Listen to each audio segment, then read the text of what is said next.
तो आज के लेक्चर में हम दो चीज़ें पढ़ेंगे। एक हम पढ़ेंगे सममित आव्यूह और दूसरी चीज़ हम पढ़ेंगे विषम सममित आव्यूह। ठीक है, शुरुआत करते हैं। सबसे पहले हम पढ़ेंगे सममित आव्यूह। सममित आव्यूह, ठीक है। इंग्लिश में इसको बोलते हैं सिमेट्रिक मैट्रिक्स।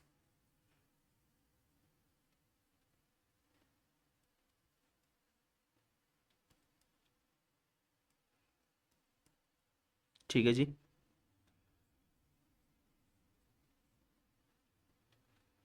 अब ये सममित आव्यूह होता क्या है? एक ऐसा आव्यूह एक ऐसा आव्यूह जो अपने ट्रांसपोज के बराबर हो। ट्रांसपोज को हिंदी में बोलते हैं परिवर्त, ठीक है ना। ट्रांसपोज के बराबर हो, उसे हम क्या कहते हैं? सममित आव्यूह कहलाता है। सममित आव्यूह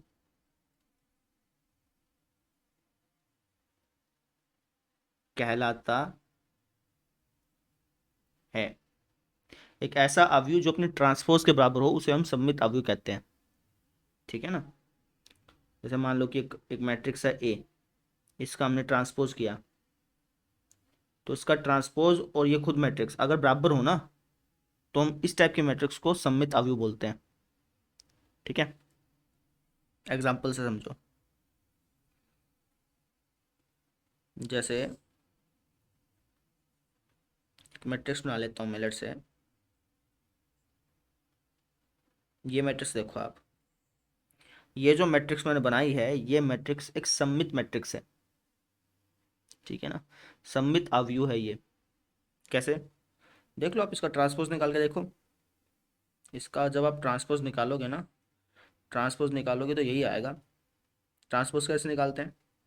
ये जो रो है ये कॉलम बन जाती है, दूसरी रो जो है वो भी कॉलम बन जाती है। ऐसे निकालते हैं ट्रांसपोज। अब यहाँ पे आप देखिए, ए मैट्रिक्स और ए ट्रांसपोज दोनों बराबर है ना। ट्रांसपोज निकालने के बाद और ट्रांसपोज निकालने से पहले ये दोनों सेम ही चीज़ लग रही है ही सेम चीज़ लग क्या रही है ना। तो हम यहाँ पे क्या देख रहे हैं? हम यहाँ पे ये देख रहे हैं कि यार ए और ए ट्रांसपोज बराबर आ रहा है। ए बराबर आ रहा है किसके? ए ट्रांसपोज के। तो ऐसे मैट्रिक्स जो अपने ट्रांसपोज के ही बराबर हो, उसको हम क्या बोलते हैं? सममित मैट्रिक्स। तो हम यहाँ पे क्या कह सकते हैं? तो हम यहाँ पे कह सकते हैं कि ये जो ए मैट्रिक्स है, ये एक सममित आव्यूह है। कैसा आव्यूह है? सममित आव्यूह है। क्लियर हो गया? सममित आव्यूह किसको बोलते हैं? एक ऐसा आव्यूह जो अपने ट्रांसपोज के बराबर हो, उस आव्यूह को हम सममित आव्यूह बोलते हैं, ठीक है। एक एग्जाम्पल और देख लो। जैसे मैं 3x3 का एग्जाम्पल बनाता हूँ, देखना।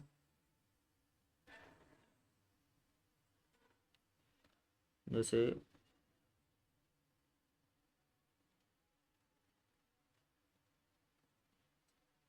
ये देखो, ये जो मैट्रिक्स है ना, ये भी एक सममित मैट्रिक्स है। आप करके देख लो, चाहे आप इसका ट्रांसपोज निकाल के देखो। इसका जब आप ट्रांसपोज निकालोगे ना, तो वो इसके बराबर ही आएगा। ट्रांसपोज कैसे निकालते हैं? ये रो बन जाएगी कॉलम, दूसरी रो बन जाएगी दूसरी कॉलम, तीसरी रो बन जाएगी तीसरी कॉलम, ठीक है। अब देखिए, बी और बी ट्रांसपोज बराबर आ रहे हैं। मैंने इसका ट्रांसपोज निकाला, ट्रांसपोज निकालने के बाद ये इसके बराबर आ रहा है, ठीक है। तो इसका मतलब क्या हो गया? यहाँ पे लिखेंगे, यहाँ बी बराबर है बी ट्रांसपोज के। तो हम क्या कह सकते हैं? हमें कह सकते हैं कि जो बी है वो एक सममित आव्यूह है। सममित आव्यूह है। आगे बात समझ में? क्लियर? एक फाइनल एग्जाम्पल और देख लेते हैं। अब आप कहोगे सर आप सममित अवयव बनाते कैसे हैं, जैसे आपने इतनी जल्दी बना दिया सममित अवयव, है ना। तो सममित अवयव बनाना हो ना, अगर आपको सममित अवयव बनाना हो तो इसकी बहुत ही आसान सी ट्रिक है। कैसे सर, क्या है ट्रिक? ट्रिक ये है कि आप एक काम करें, आप पहले सबसे पहले विकर्ण लिख लें। ये विकर्ण होता है ना, मुख्य विकर्ण, इसको लिख लें। मुख्य विकर्ण में आप किसी भी अवयव को लिख सकते हैं, कोई भी एलिमेंट डाले, कोई दिक्कत नहीं है। मान लो कि मुख्य अवयव में आपने डाल दिया, मुख्य विकर्ण में आपने डाल दिया लेट्स से 3 1 2, ठीक है ना। मुख्य विकर्ण पहले बना लीजिए। मुख्य विकर्ण बनाने के बाद यहाँ पर आप फोकस करिए। यहाँ पे आप जोन सा एलिमेंट डालेंगे ना, वही एलिमेंट आपको यहाँ पे डालना है। मान लो कि आपने यहाँ पे डाला 4, तो यहाँ पे आप 4 डाल दीजिए। यहाँ पे जोन सा एलिमेंट आप डालेंगे ना, वही एलिमेंट आपको यहाँ पे डालना है। मान लो आपने डाला यहाँ पे 7, तो यहाँ पे भी 7 डाल दीजिए। यहाँ पे जोन सा एलिमेंट आप ढालेंगे, वही एलिमेंट आपको यहाँ पे डालना है। मान लो कि आपने 3 ढाला यहाँ पे, तो 3 यहाँ पे डाल दीजिए, ठीक है। इस टाइप से जो आप मैट्रिक्स बनाते हैं ना, तो पक्की बात है कि ये जो मैट्रिक्स बनती है सममित मैट्रिक्स बनती है, ठीक है। मैंने ये जो मैट्रिक्स बनाई ना, ये इसी तरीके से बनाई थी। सबसे पहले तो मैंने विकर्ण बनाया, उसके बाद जो एलिमेंट यहाँ पे डाला वही एलिमेंट यहाँ पे, जो एलिमेंट यहाँ पे डाला वही एलिमेंट यहाँ पे, जो एलिमेंट यहाँ पे डाला वही एलिमेंट यहाँ पे, है ना, तभी ये सममित बन रही थी। सेम चीज़ मैंने यहाँ पे की, पहले विकर्ण बनाया, जो एलिमेंट यहाँ पे डाला वही एलिमेंट यहाँ पे डाला, तो ये सममित बन के थे। तो कभी आपसे कह दे कि यार एक सममित अवयव बना के दिखाओ, कभी आपसे कोई कह दे कि यार सममित अवयव बना के दिखाओ, तो आप इस तरीके से बना सकते हैं।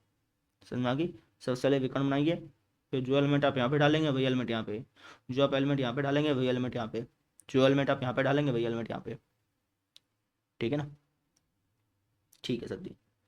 अब जैसे मान लो कि मैं इसको सी बोल देता हूँ, ये सी भी एक सममित मैट्रिक्स है। आप चाहे चेक करके देख लो, इसका ट्रांसपोज निकाल के देखो। इसका जब आप ट्रांसपोज निकालोगे ना, तो सी और सी ट्रांसपोज बराबर आ रहा होगा। तो हम क्या कह सकते हैं कि जो सी है वो एक क्या है, सममित मैट्रिक्स है। समझ में आ गई बात? आसान था, ठीक है। अब कुछ एक नोट लिखो जो कि इंपॉर्टेंट है, क्वेश्चन सॉल्व करते टाइम मदद करेंगे हमारी, ठीक है ना। पहला नोट, पहला नोट लिखो आप कि प्रत्येक सममित अवयव, प्रत्येक सममित अवयव एक वर्ग अवयव होता है, वर्ग अवयव होता है, परंतु प्रत्येक वर्ग अवयव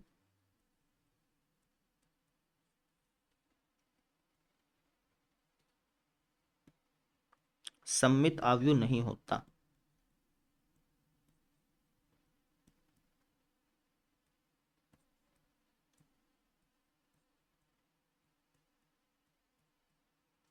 मतलब क्या बना इसका? आप है ना कोई भी सममित अवयव उठा के देख लो, अगर वो अवयव सममित है ना, तो पक्की बात है वो वर्ग पाएगा, ठीक है। अगर कोई अवयव सममित है तो वो पक्की बात है कि वर्ग पाएगा 100%, ठीक है। या फिर आप इसको ऐसे कह लो कि अगर कोई अवयव वर्ग अवयव नहीं है ना, अगर कोई अवयव वर्ग अवयव नहीं है, तो वो पक्की बात है कि सममित अवयव भी नहीं होगा। 100% कह रहा हूँ। ऐसे कैसे सर जी? देखो, जैसे आप ये मैट्रिक्स देखना, आप ये वाली मैट्रिक्स देख लो, ये वर्ग अवयव नहीं है ना, पक्की बात है ये सममित अवयव भी नहीं पाएगी 100%। क्यों? क्योंकि सममित अवयव के लिए कंडीशन क्या होती थी कि ए जो है वो ए ट्रांसपोज के बराबर होना चाहिए, ये कंडीशन होती थी, ठीक है।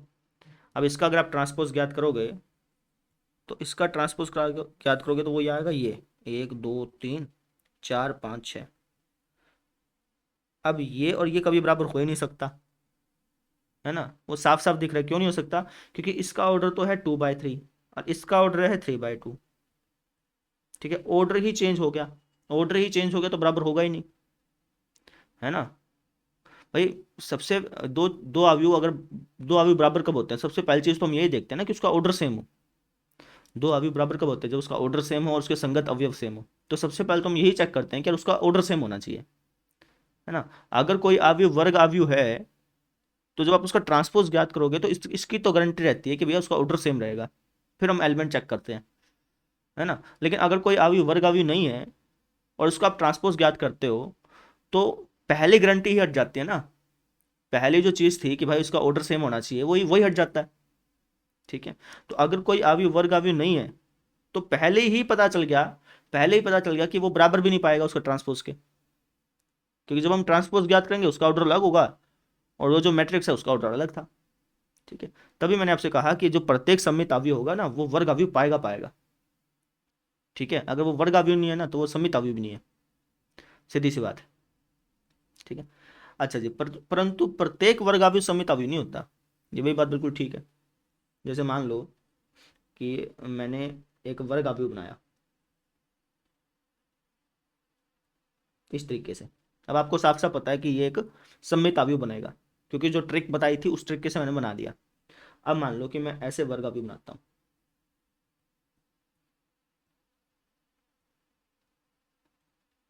अब ये वर्ग अवयव तो है लेकिन ये सममित नहीं है। ठीक है ना, समझ रहे हो? तो मैंने क्या कहा आपको कि प्रत्येक सममित अवयव एक वर्ग अवयव तो होता है, लेकिन ऐसा जरूरी नहीं है कि प्रत्येक वर्ग अवयव सममित अवयव हो। ठीक है ना, क्लियर होगी? अब दूसरा पॉइंट नोट करो, दूसरा पॉइंट,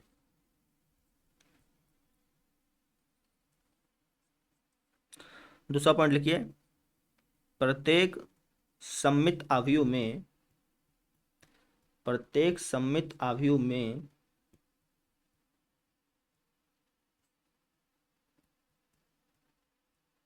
आइजेवें पद, आइजेवा जो पद होगा वो बराबर होगा जे आइवें पद के।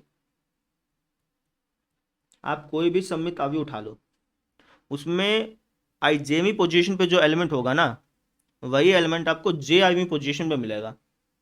100% ये बात सही है। कोई भी आप सममित अवयव उठा के देख लो, उसमें आई जेवी पोजीशन पे जो एलिमेंट होगा ना वही एलिमेंट आपको जे आईवी पोजीशन पे मिलेगा। मतलब मान लो कि कोई सममित अवयव है, उसमें अगर आप ए 12वीं पोजीशन पे एलिमेंट देखोगे या फिर ए 21वीं पोजीशन पे एलिमेंट देखोगे आपको बराबर मिलेंगे।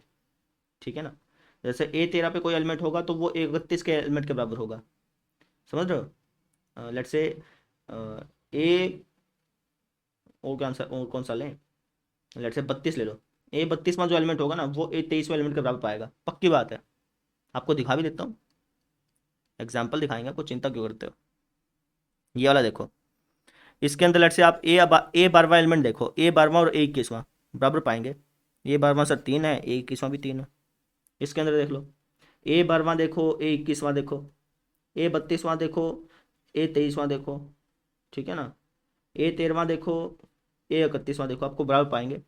ए 12वां और ए 21वां, 12वां कौन सा हो गया, पहले रो दूसरा कॉलम, ए 21वां बराबर है कि नहीं है? बिल्कुल है सर जी। 32वां और 23वां, ए 32वां कौन सा है, तीसरी रो दूसरा कॉलम, दूसरी रो तीसरा कॉलम, ये भी बराबर है सर जी, है ना, ये भी बराबर है। समझ रहे हो? तो यही चीज़ मैंने यहाँ पे लिखी है। ठीक है ना, तो ये दो छोटे छोटे पॉइंट थे, इनको आप ध्यान रखेंगे तो अच्छा रहेगा। समझ में आ गई? तो ये तो हमारा हो गया सममित अवयव। अब हम पढ़ते हैं विषम सममित अवयव। ठीक है, हेलो, हेडिंग डालो आप, विषम सममित अवयव, विषम सममित अवयव।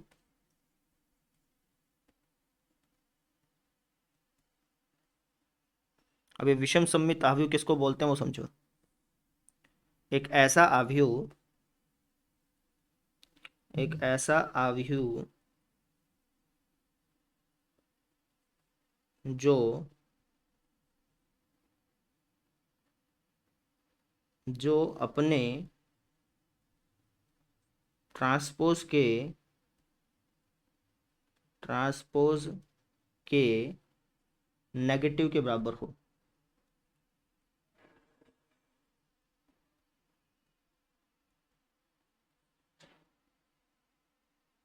ठीक है, कोई एक मैट्रिक्स है ए, उसका ट्रांसपोज निकाल करके उसका नेगेटिव किया गया, है ना, तो अगर ए और ए ट्रांसपोज का नेगेटिव ये बराबर आ रहा है तो उस टाइप की मैट्रिक्स को हम विषम सममित मैट्रिक्स बोलते हैं। इंग्लिश में इसको बोला जाता है स्क्यू सिमेट्रिक मैट्रिक्स। इसको भी लिख लो, स्क्यू सिमेट्रिक मैट्रिक्स। ठीक है ना, अब इसको चाहे आप ऐसे कह लो कि भाई एक ऐसा मैट्रिक्स जो अपने नेगेटिव ट्रांसपोज के नेगेटिव के बराबर हो, ऐसे कह लो। या फिर अगर आप दोनों तरफ नेगेटिव से गुणा कर दें तो ये हो जाएगा नेगेटिव ए, ये हो जाएगा ए की पावर टी। ए की पावर टी मतलब ए ट्रांसपोज। चाहे आप इसको ऐसे कह लो कि भाई एक ऐसा मैट्रिक्स जो अपने ट्रांसपोज के नेगेटिव के बराबर हो, उसको हम सममित विषम सममित अवयव बोलते हैं। या फिर आप इसको ऐसे कह लो कि एक ऐसा मैट्रिक्स जिसका नेगेटिव उसके ट्रांसपोज के बराबर हो, जिसका नेगेटिव उसके ट्रांसपोज के बराबर हो, उसे हम विषम सममित अवयव कहते हैं। दोनों बातें सेम है, दोनों बातें सेम है, चाहे आप इसको ऐसे कह लें चाहे आप इसको ऐसे कह लें। ठीक है, कहने का मतलब यह है कि एक दूसरे के नेगेटिव होने चाहिए, ए ट्रांसपोज और ए एक दूसरे के नेगेटिव होने चाहिए। ठीक है, ये बात है कहने की। क्लियर होगी बात मेरी? इसको आप एग्जांपल से समझिए। जैसे एक मैट्रिक्स बना लिया मैंने, जैसे ये वाला। ठीक है, अब ये जो मैट्रिक्स है ये एक विषम सममित मैट्रिक्स है। आप चाहे चेक करके देख लो, इसका ट्रांसपोज ज्ञात करो। इसका ट्रांसपोज अगर आप ज्ञात करोगे तो आएगा 0 -3 और 3 और 0। ठीक है, इसका आप नेगेटिव ज्ञात करो, नेगेटिव। इसका नेगेटिव ज्ञात करो तो आएगा सर जी 0 -3। इसका नेगेटिव मतलब इसके आगे नेगेटिव लगा दो ना सब जगह, 3 और 0। तो हम यहाँ पे क्या नोटिस कर रहे हैं? हम यहाँ पे ये नोटिस कर रहे हैं कि ए ट्रांसपोज बराबर है नेगेटिव ए के, है ना। अगर ए ट्रांसपोज नेगेटिव ए के बराबर हो तो उसको हम क्या बोलते हैं? विषम सममित अवयव बोलते हैं। तो हम यहाँ पे लिख देंगे यहाँ, यहाँ ए ट्रांसपोज बराबर है नेगेटिव ए के, तो हम क्या बोलेंगे कि यह विषम सममित अवयव है।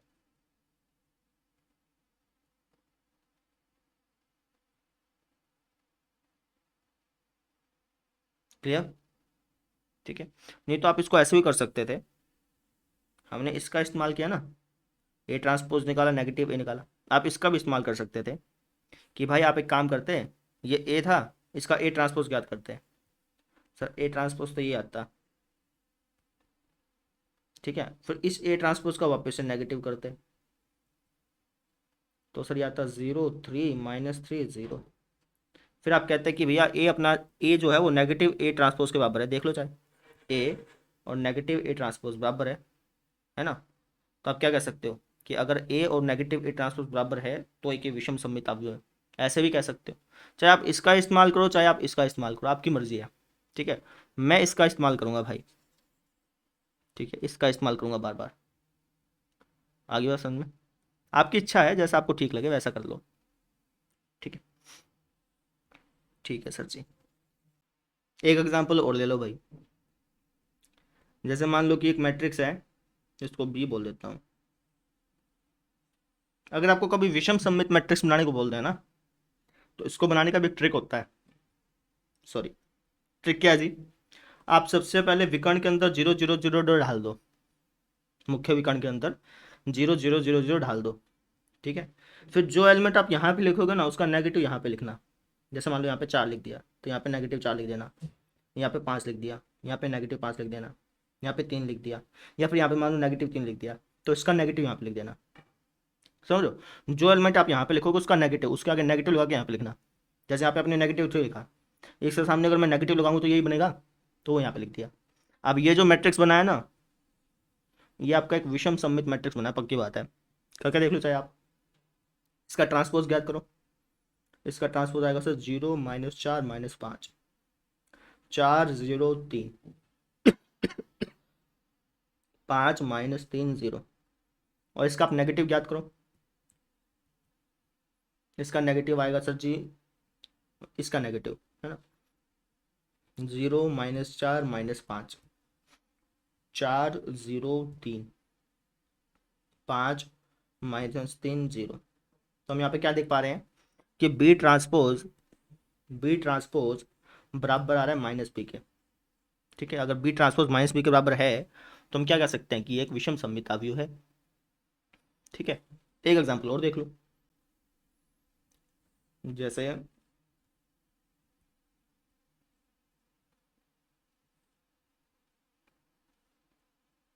ये वाला एग्जांपल देखो, ये भी आपका एक विषम सममित अवयव पाएगा। ठीक है ना, चाहे आप करके देख लो, इसका ट्रांसपोज ज्ञात करो, इसका नेगेटिव ज्ञात करो, आप पाओगे कि दोनों बराबर है। ठीक है, तो इसको हम बोलते हैं विषम सममित आव्यूह।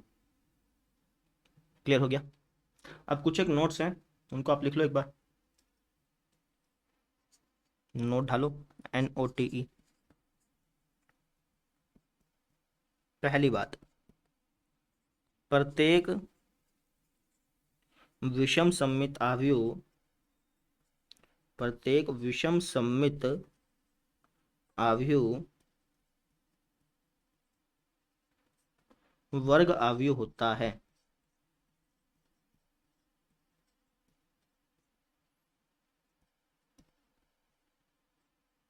परंतु प्रत्येक वर्ग आव्यूह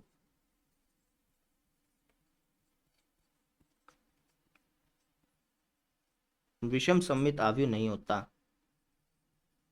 वही बात जो अपने सममित आव्यूह में की थी, वही बात हम यहाँ पे विषम सममित आव्यूह में कर रहे हैं।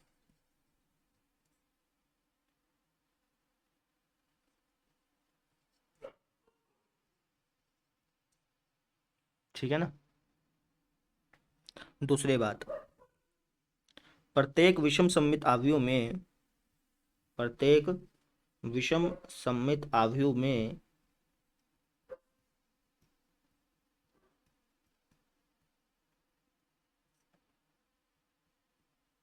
जो आइजेमा पद होता है, यह बराबर होता है जे आइवे पद के नेगेटिव के। ठीक है, अगर आप मान लो कि कोई विषम सममित आव्यूह ले लो, उसमें आप A 12वां पद देखना और A 21वां पद देखना, वो एक दूसरे के नेगेटिव पाएंगे। ठीक है, समझ रहे हैं। ए मान लो कि आपने 23वां पद देखा, तो वो नेगेटिव पाएगा A 32वें पद के। आपको दिखा भी देता हूँ। A 12वां पद क्या है इसमें, -3। A 21वां क्या है, 3। एक दूसरे के नेगेटिव है ना। A 12वां पद बराबर है नेगेटिव ऑफ A, कौन सा, 21वां पद। देख लो चाहे आप, A 12वां तो है -3, और A 21वां का नेगेटिव करोगे तो -3। समझ रहे हो। तो सेम चीज़ यहाँ पे होगी, सेम चीज़ यहाँ पे होगी। क्लियर। अच्छा जी, दो बातें होगी। तीसरी बात, प्रत्येक विषम सममित आव्यूह में, प्रत्येक विषम सममित आव्यूह में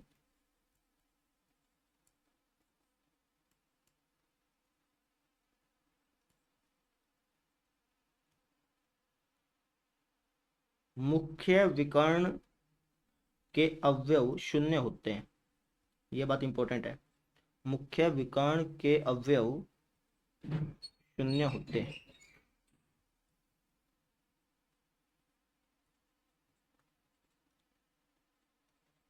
ठीक है ना। हमने जो एग्जांपल लिए, उस एग्जांपल में आप देख सकते हैं कि यहाँ पे जो मुख्य विकर्ण था, इसको मुख्य विकर्ण बोलते हैं, इसके अवयव शून्य थे। यहाँ पे भी मुख्य विकर्ण के अवयव शून्य थे, यहाँ पे भी मुख्य विकर्ण के अवयव शून्य थे। तो अगर आप कोई भी विषम सममित अवयव देखेंगे, तो उसके विकर्ण, जो विकर्ण अवयव होंगे ना, वो शून्य पाएंगे। ठीक है ना, क्योंकि ट्रांसपोज करते वक्त नेगेटिव करना है।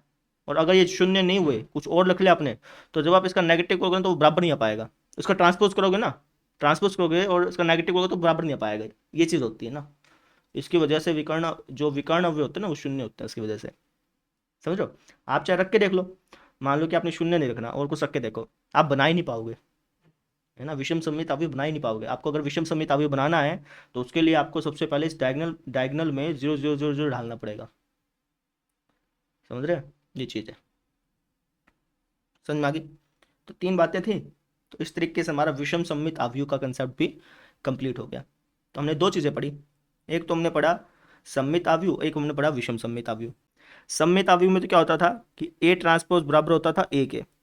विषम सममित आव्यूह में क्या होता है कि A ट्रांसपोज बराबर होता है नेगेटिव A के। ये दो चीज़ें थी बस। ठीक है, क्लियर। अब करनी है कुछ एक थ्योरम्स, प्रमेय, और ये प्रमेय पूछी जाती हैं आपके। ठीक है, तो ध्यान से समझना है इनको, है ना। पहली प्रमेय देखो आप, प्रमेय नंबर 1। पहली प्रमेय क्या है आपकी, पांच एक प्रमेय है। ठीक है, वैसे तो प्रमेय बहुत सारी हैं, लेकिन पांच एक मुख्य मुख्य हैं, जो इसको अगर आपको ये पांच समझ में आ गई ना, तो बाकी प्रमेय तो आप खुद ब खुद कर लो, कोई दिक्कत नहीं आएगी। पहली प्रमेय क्या कहती है, पहली प्रमेय कहती है कि सिद्ध करो, सिद्ध करो, क्या सिद्ध करना है, पहली बात ये सिद्ध करो कि दो सममित अवयवों का योग, दो सममित अवयवों का योग सममित होता है। इस बात को हमें प्रूफ करना है। ठीक है, और ये इंपॉर्टेंट है, मैं बार बार कह रहा हूँ, ये पूछी जाती हैं। आप विविध प्रश्नावली उठा के देखना अपनी, विविध प्रश्नावली में 3 प्रश्न ऐसे हैं जो कि ये थ्योरम में से पूछे गए हैं। तो ये थ्योरम बहुत इंपॉर्टेंट है। ठीक है, दूसरी बात हमें क्या प्रूफ करनी है? दूसरी बात हमें ये प्रूफ करनी है कि दो विषम सममित अवयवों का योग, दो विषम सममित अवयवों का योग, अवयवों का योग विषम सममित होता है।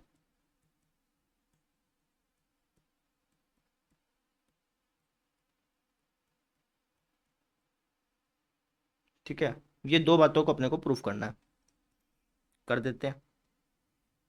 थोड़ा सा मैं जूम आउट कर रहा हूँ ताकि आपको एक ही पेज पे सारी चीज़ें दिख जाएं। ठीक है ना, तो सबसे पहली बात प्रूफ करता हूँ मैं, है ना। तो सबसे पहले आपको लिखना है दिया है, प्रॉपरली करना है ना। क्या दे रखा अपने को? हमें दे रखा है कि दो सममित अवयव हैं, कोई दो सममित अवयव है ऐसा हमें दे रखा है। ठीक है, तो मान लो कि माना ए और बी, ए और बी दो सममित अवयव हमें दिए हुए हैं। ठीक है,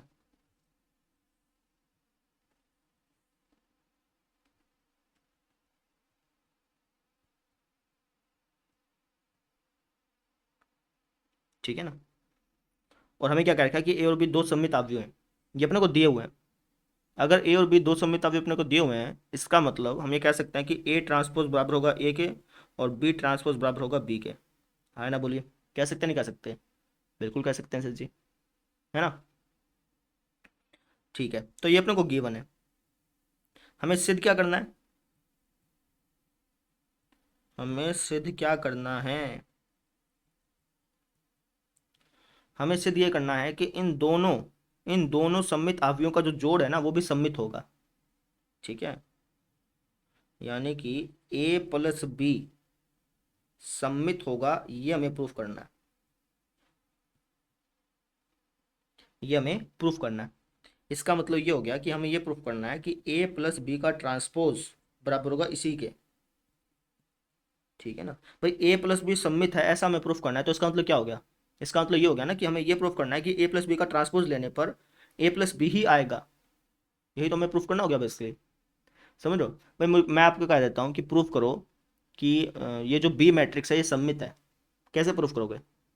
सर हम उसका ट्रांसपोज निकालेंगे, अगर उसका ट्रांसपोज उसके बराबर आ गया तो हम उसको सममित बोल देंगे। ऐसे करते थे। तो सेम चीज़ यहाँ पे है। हमसे कह रखा है कि प्रूफ करो कि भाई ये जो है ना ये सममित है। कैसे करोगे? आपको सर इसका ट्रांसपोज निकालेंगे, अगर इसका ट्रांसपोज इसी के बराबर आ गया तो सममित कह देंगे अपन। ठीक है ना, तो हमें ये सिद्ध करना है। करते हैं। ये हमें दिया हुआ है और ये हमें सिद्ध करना है।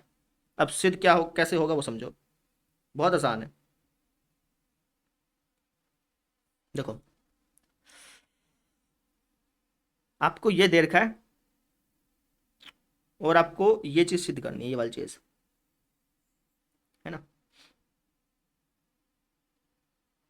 तो इसका लेफ्ट हैंड साइड उठा लो। लेफ्ट हैंड साइड क्या दे रखा है? लेफ्ट हैंड साइड दे रखा है ए प्लस बी ट्रांसपोज, है ना। अब इसको सोल्व करते जाएंगे, तब तक सोल्व करते जाएंगे जब तक ये ऐसा ऐसा ना बन जाए। ठीक है ना, सोल्व करो इसको। ये हो जाएगा सर ए ट्रांसपोज जमा बी ट्रांसपोज। कल के लेक्चर में हमने सीखा था भाई, दो अवयव हैं उनका योग का अगर कुल ट्रांसपोज है तो वो बराबर हो जाता है इसके। ये चीज़ सीखी थी ना। इसका रीजन लिख देना। रीजन क्या लिखोगे? रीजन लिख देना परिवर्त की परिभाषा से। ट्रांसपोज हमने सीखा था ना, तो वहां से हमने ये बात सीखी है।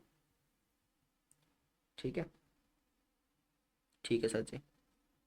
अब प्रश्न में हमें क्या दे रखा था? हमें प्रश्न में दे रखा था कि जो ए ट्रांसपोज है वो ए के बराबर है, तो इस ए ट्रांसपोज की जगह ए लिख सकता हूँ। जो बी ट्रांसपोज है ये बी के बराबर है, तो इस बी ट्रांसपोज की जगह बी लिख सकता हूँ, है ना। तो हम लेफ्ट हैंड साइड से चले थे और हम राइट हैंड साइड पे पहुंच गए, है ना। हमने यहाँ पे दर्शा दिया, हमने यहाँ पे ए प्लस बी का ट्रांसपोज बराबर दिखा दिया ए प्लस बी के, और यही हमें दर्शाना था। हो गया बस, यही तो हमें दर्शाना था। बस अब क्या लिखोगे? अतः दो सममित अवयवों का योग सममित होता है। दो सममित अवयवों का योग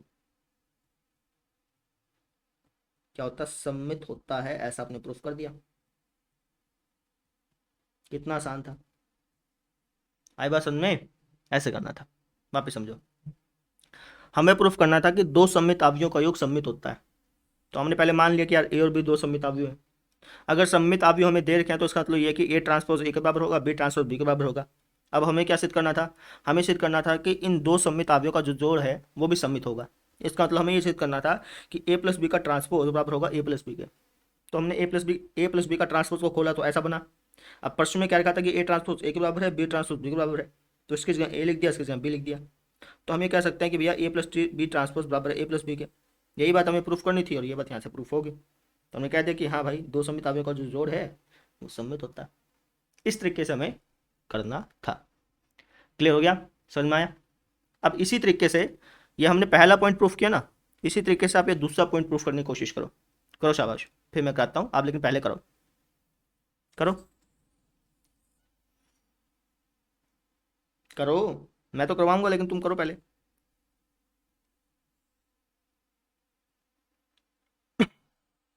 दूसरे पेज पे लेके जाना पड़ेगा मेरे को। कॉपी हो रही है भाई।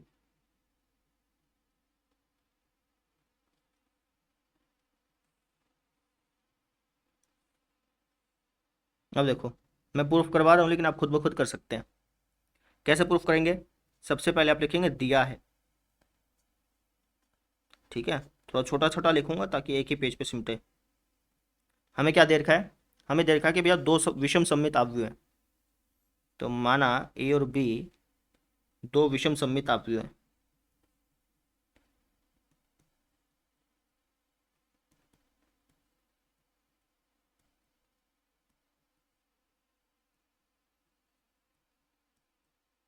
इसका मतलब ये हो गया कि हमें दे रखा है कि ए ट्रांसपोज बराबर है नेगेटिव ए के, है ना, और बी ट्रांसपोज बराबर है नेगेटिव बी के।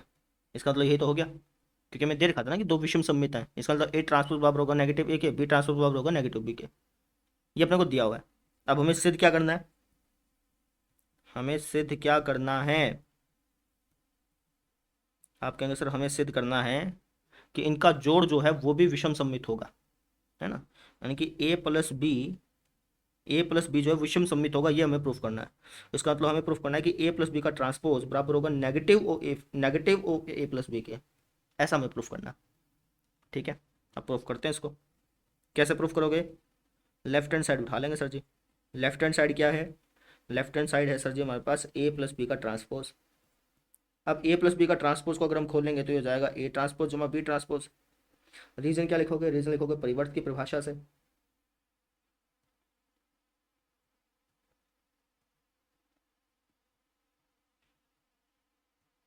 ठीक है, अब ए ट्रांसपोज किसके बराबर है? नेगेटिव ए के बराबर है। बी ट्रांसपोज किसके बराबर है? नेगेटिव बी के बराबर है।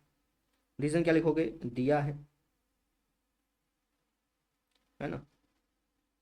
अब नेगेटिव कॉमन ले लेते हैं। नेगेटिव कॉमन लेंगे तो क्या आ जाएगा? ए प्लस बी। और ये हमें प्रूफ करना था और हो गया बस।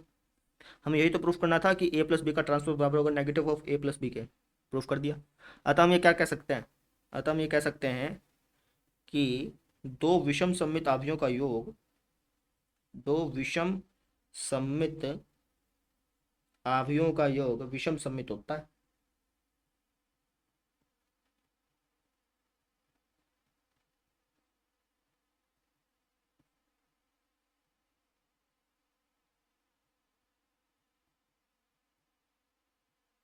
ये बात प्रूफ करनी थी, ये बात होगी प्रूफ।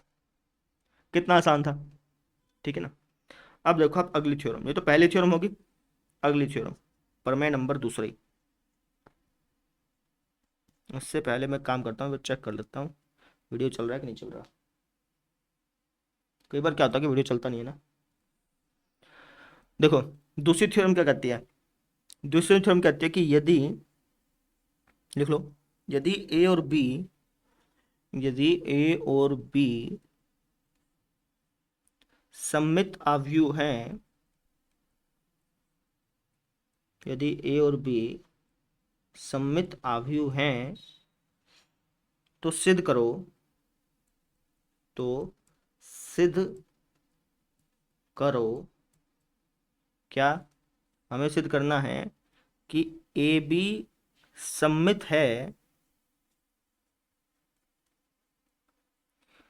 यदि और केवल यदि, यदि और केवल यदि ए बी बराबर बी ए है। ठीक है, ठीक है जी। देखो, हमें गिवन है कि ए और बी सममित अवयव हैं, हमें प्रूफ करना है ये वाली चीज को, इसको प्रूफ करना है। अब इसको कैसे प्रूफ करेंगे वो समझो। सबसे पहले ना इसको हम मैथमेटिक्स के रूप में चेंज कर लेते हैं, ऐसे समझ नहीं आ रहा ना, मैथमेटिक्स में चेंज कर लेते हैं। यहाँ पे क्या लिखा हुआ है, ए बी सममित है। ए बी सममित है, इसका मतलब क्या हो गया, ए बी अगर सममित है तो इसका मतलब ये होगा कि ए बी का अगर हम ट्रांसपोज लेंगे तो इसी के बराबर आएगा। ये यहाँ पे लिखा हुआ है बेसिकली, कोई चीज़ अगर सममित दे रखी है तो उसका मतलब ये होता है कि उसका ट्रांसपोज जो है उसी के बराबर आएगा। तो ये चीज़ अपने को दे रखी है। अब यहाँ पे लिखा है यदि और केवल यदि। मैथमेटिक्स में अगर आपको कहीं पर यदि और केवल यदि लिखा मिल जाए ना, इसका मतलब होता है ये वाला सिंबल।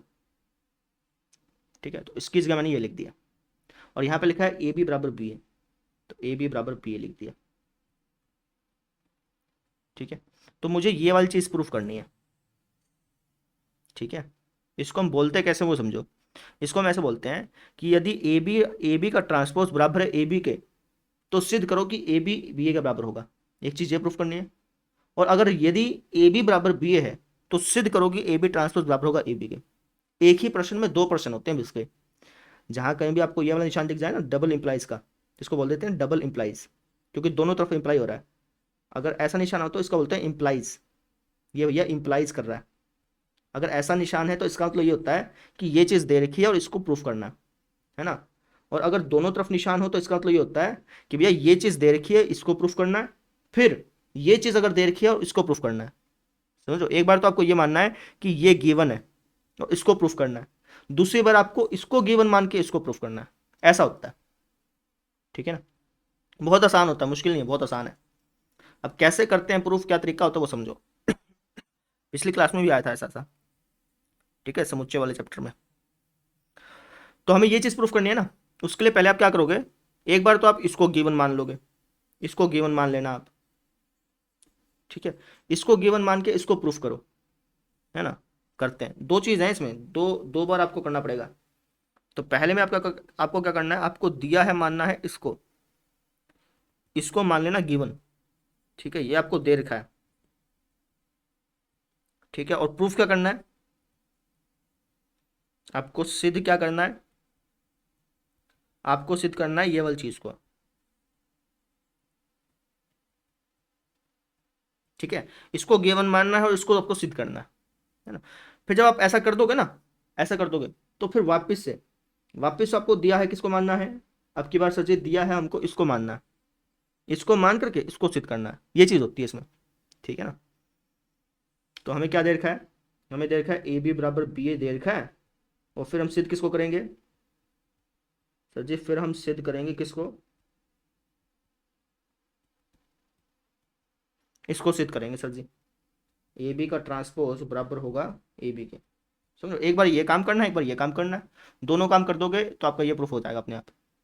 ठीक है, अब कैसे करेंगे वो समझो, है ना। ये कुछ अलग नहीं है क्वेश्चन, ये बेसिकली एक ही प्रश्न में दो प्रश्न होते हैं इस टाइप में, है ना। एक बार इसको गिवन मानो, इसको प्रूफ करो। ठीक है, एक ये प्रश्न हो गया, फिर आपका ये प्रश्न हो गया, बस ऐसे समझ लो, एक ही प्रश्न में दो प्रश्न अलग अलग। ठीक है ना, इसको करते हैं सबसे पहले। तो हमें ये दे रखा है, हमें ये दे रखा है और हमें ये प्रूफ करना है। कैसे करें, तो जो हमें प्रूफ करना है ना उसका लेफ्ट हैंड साइड उठा लेते हैं एक बार। हमें लेफ्ट हैंड साइड में दे रखा है ए बी। अब हमें इसको सोल्व करते करते यहाँ तक पहुँचना है। ठीक है ना, कैसे करें सर जी, कैसे करें।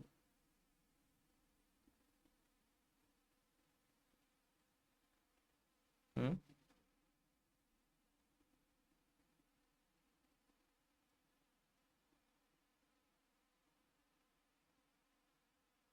अब देखो, हमें दे रखा है कि ए और बी जो है सममित है, ये भी अपने को गिवन है। तो हमने लेफ्ट हैंड साइड में उठा लिया ए बी, अब ए बी अगर हमने उठा लिया तो ए को हम ले सकते हैं ए ट्रांसपोज, बी को हम ले सकते हैं बी ट्रांसपोज। क्यों? क्योंकि ये हमें दिया हुआ है, ए और बी सम्मित हैं ऐसा हमें दिया हुआ है।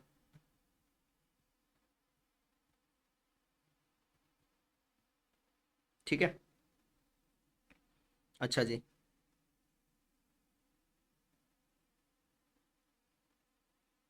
अब हमें जाना है यहाँ तक पहुँचना है कैसे ना कैसे करके, है ना।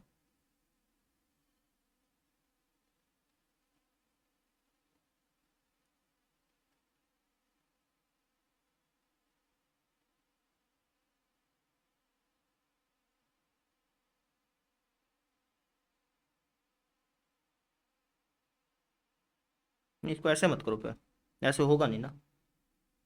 इसको ऐसे मत करो। देखो, हम लेफ्ट हैंड साइड से चले, हमने ए बी उठा लिया। अब प्रश्न में हमें देखा कि ए बी जो है वो इसके बराबर है, तो इस ए बी को मैं लिख सकता हूँ क्या, ए बी का ट्रांसपोज, ऐसा लिख सकता हूँ। ठीक है ना। रीजन क्या लिख दोगे कि भैया हमें दिया हुआ है। ठीक है। ठीक है सर जी। अब ए बी ट्रांसपोज को खोलना, ए बी ट्रांसपोज को खोलोगे तो बी ट्रांसपोज ए ट्रांसपोज आएगा। रीजन क्या लिख दोगे, परिवर्त की परिभाषा से। ठीक है। ठीक है सर जी। अब बी ट्रांसपोज को मैं बी ले सकता हूँ, ए ट्रांसपोज को मैं ए ले सकता हूँ। क्यों? क्योंकि हमें प्रश्न में दे रखा है कि ए और बी क्या है, सम्मित है, ये हमें दिया हुआ है।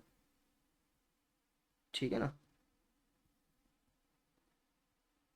ठीक है। तो हो गया बस। हम यहाँ से चले थे, यहाँ पहुँच गए। हमें ए बी और बी ए को बराबर दिखाना था, दिखा तो दिया। समझ रहे हो, यही तो हमें दर्शाना था, दिखा दिया आपने, है ना। तो हम क्या लिख देंगे, अतः हमें गिवन क्या था, हमें गिवन था कि ए बी ट्रांसपोज बराबर है ए बी के, ये हमें गिवन था। और हमने हमने क्या दर्शा दिया, हमने दर्शा दिया कि ए बी जो है ये बराबर है बी ए के। ठीक है। इसको हम ऐसे लिख सकते हैं, ये हमें गिवन था और हमने ये दर्शा दिया। ठीक है। नहीं तो आप डायरेक्टली ऐसा लिख दोगे ना तब भी कोई दिक्कत नहीं है, आप डायरेक्टली लिख दोगे ए बी बराबर बी ए दर्शा दिया, तब भी कोई समस्या नहीं है, लेकिन थोड़ा जनरली हम इस तरीके से लिखते हैं डबल इंप्लाइज वाले क्वेश्चंस में। ठीक है। इसका मतलब ये होता है कि भैया ये हमें दे रखा था, और अगर ये दे रखा है तो इसकी 100% श्योरिटी है कि ए बी बी ए के बराबर होगा। ठीक है ना। ये हमें दे रखा है तो इसका मतलब यह हुआ, दिस इंप्लाइज को हिंदी में बोलते हैं, इसका मतलब यह हुआ, अगर हमें ये दे रखा है तो इसका मतलब यह हुआ कि ए बी बी ए के बराबर पाएगा। तो हमने निश्चित कर दिया। क्लियर। पहली बात तो ये हो गई। अब आपको करना है ये वाली चीज़, इस वाली चीज़ को करते हैं सिद्ध। देखो, हमें ये दे रखा है और हमें ये प्रूफ करना है ना। अब जो प्रूफ करना है उसका लेफ्ट हैंड साइड उठा लो एक बार, अलग अलग तरीके से प्रूफ कर सकते हो। मैं भी आपके सामने पहली बार ही प्रूफ कर रहा हूँ। ठीक है ना। पहले कर चुका हूँ, लेकिन पिछले पिछले साल जब मैं पहले पढ़ाता था तब करता था।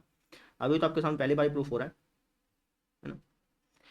तो हमें इसको इसके बराबर दिखाना है, ए बी ट्रांसपोज को ए बी के बराबर दिखाना है। कैसे दर्शाएंगे समझो।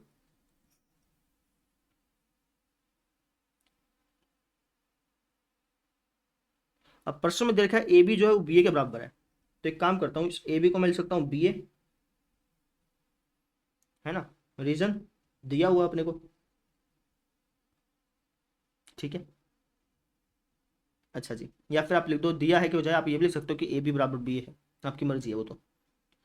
अच्छा, अब बी ए ट्रांसपोज को खोलना, ये हो जाएगा sir A transpose B transpose, है ना। अब ए ट्रांसपोज ए के बराबर है, बी ट्रांसपोज बी के बराबर है। रीजन क्या लिखोगे, सबसे पहले तो यहाँ पे लिखना पड़ेगा परिवर्त की परिभाषा से। ठीक है।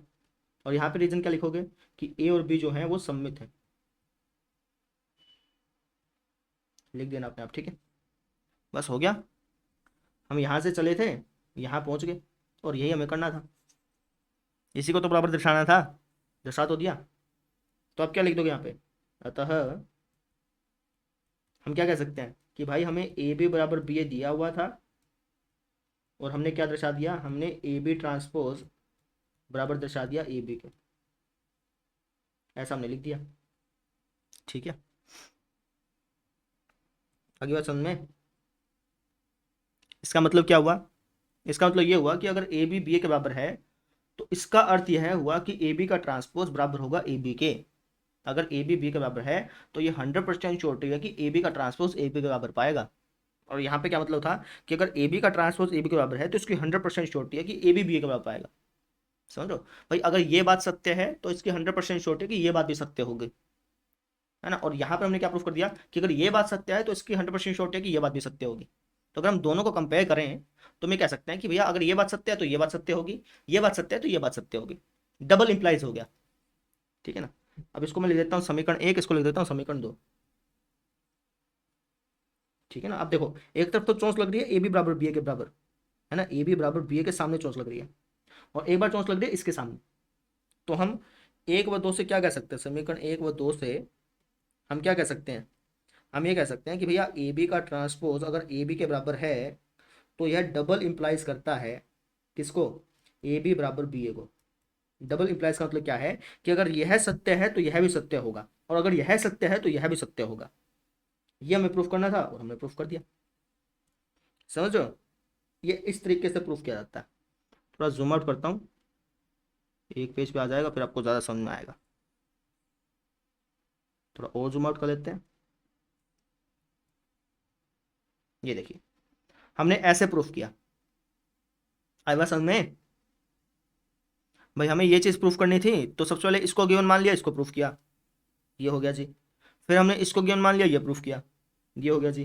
फिर इन दोनों से हम क्या कह सकते हैं कि भैया ए बी ट्रांसपोज अगर ए बी के बराबर है तो यह डबल इंप्लाइज करता है कि ए बी बी ए के बराबर होगा। बस हो गया, ठीक है ना। इंपॉर्टेंट थी ये थ्योरम।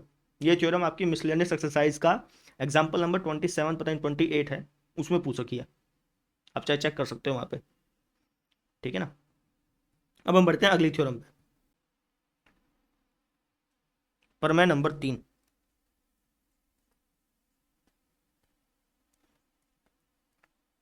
तीसरी प्रमेय क्या है वो देखो। देखो, यदि ए एक वर्ग आव्यूह है, यदि ए एक वर्ग आव्यूह है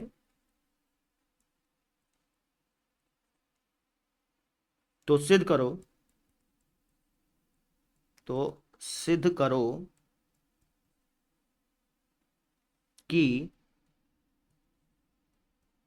पहला पॉइंट, ए प्लस में ए ट्रांसपोज सममित है, ये हमें सिद्ध करना है। दूसरा point, A minus A transpose विषम सममित है, ये हमें प्रूफ करना है,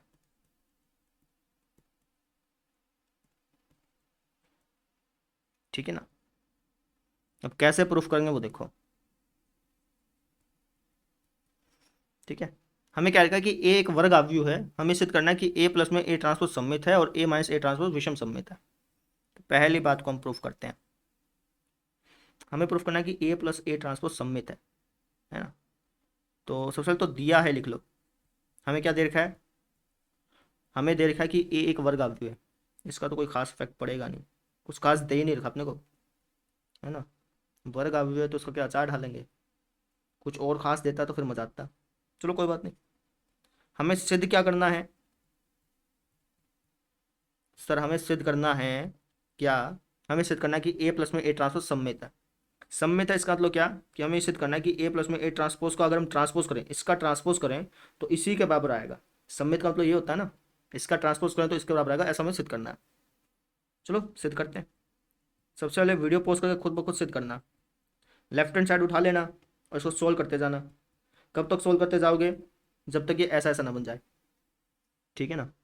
करो फिर। तो अगर हम इसको खोलें तो इसको खोलेंगे तो हो जाएगा ए ट्रांसपोज और ये हो जाएगा ए ट्रांसपोज का ट्रांसपोज, ठीक है। रीजन क्या लिखोगे, परिवर्त की परिभाषा से,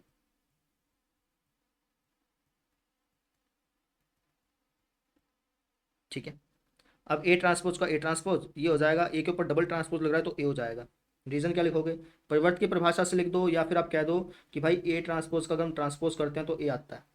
कैसे लिख लो आपकी मर्जी है, ठीक है। जगह नहीं बची भाई, मेरे को थोड़ा सा इसको ऊपर करना पड़ेगा,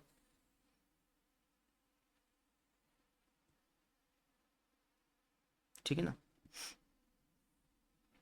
अच्छा जी, वो तो क्या, बस बस इसको आगे लिख दो, इसको पीछे लिख दो, बस और क्या है ना। रीजन लिखना पड़ेगा कर्म विनिमय से, ठीक है। समझा, और हो गया हमारा। हम यहाँ से चले थे, हम यहाँ से चले थे और हम यहाँ तक पहुँच गए, ये तो हमें दर्शाना था कि यार ए प्लस में ए ट्रांसपोज का होल ट्रांसपोज बराबर होगा ए प्लस में ए ट्रांसपोज के, और हमने दर्शा दिया। ए प्लस में ए ट्रांसपोज का होल ट्रांसपोज बराबर होगा ए प्लस में ए ट्रांसपोज के, यही तो हमें दर्शाना था, दर्शा दिया, बस कहानी खत्म। अतः लिखना चाहो तो लिख दो, अतः ए प्लस में ए ट्रांसपोज का होल ट्रांसपोज बराबर होता है ए प्लस में ए ट्रांसपोज के, यही हमें दर्शाना था और दर्शा दिया। कितना आसान था ना आसान। अब इसी तरीके से इसका सेकंड पार्ट है, सेकंड पार्ट को आप खुद ब खुद सोल्व करो तो ज़्यादा मजा आएगा आपको, है ना। सेकंड पार्ट में हमें दर्शाना है कि ए माइनस का ए ट्रांसपोज विषम सममित है, ए माइनस का ए ट्रांसपोज विषम सममित है, ऐसा हमें दर्शाना है, खुद ब खुद करना। दिया क्या हुआ हमें, सर हमें दिया हुआ कि एक वर्ग अवयव, उसको अपने आप लिख लेना। हमें सिद्ध क्या करना है, हमें सिद्ध करना है सर जी क्या, हमें सिद्ध करना है कि ए माइनस का ए ट्रांसपोज विषम सममित है। विषम सममित है इसका मतलब ये हो गया कि हमें सिद्ध करना है कि अगर हम इसका ट्रांसपोज लेंगे तो ये इसके नेगेटिव के बराबर आएगा। ठीक है, हमें ये चीज़ प्रूफ करनी है, करते हैं प्रूफ। लेफ्ट हैंड साइड उठा लो, बहुत ही आसान है प्रूफ करना है ना। अगर आपको लेफ्ट हैंड साइड उठा लो और उसको राइट हैंड साइड जैसा बनाने की कोशिश करो, सिंपल। लेफ्ट हैंड साइड उठा लो, ये है sir A minus A transpose का ट्रांसपोज, इसको खोलो, ये हो जाएगा sir A transpose minus A transpose का ट्रांसपोज मतलब ए। रीजन लिख देना परिवर्त की परिभाषा से, ठीक है। अच्छा जी, अब अगर आप इसमें से माइनस कॉमन ले लो, माइनस कॉमन ले लेंगे तो ये प्लस हो जाएगा, ये माइनस हो जाएगा, और हमें यही प्रूफ करना था, प्रूफ कर दिया बस हमने। हमने माइनस कॉमन ले लिया, ऐसे ही तो दर्शाना था, हो गया बस।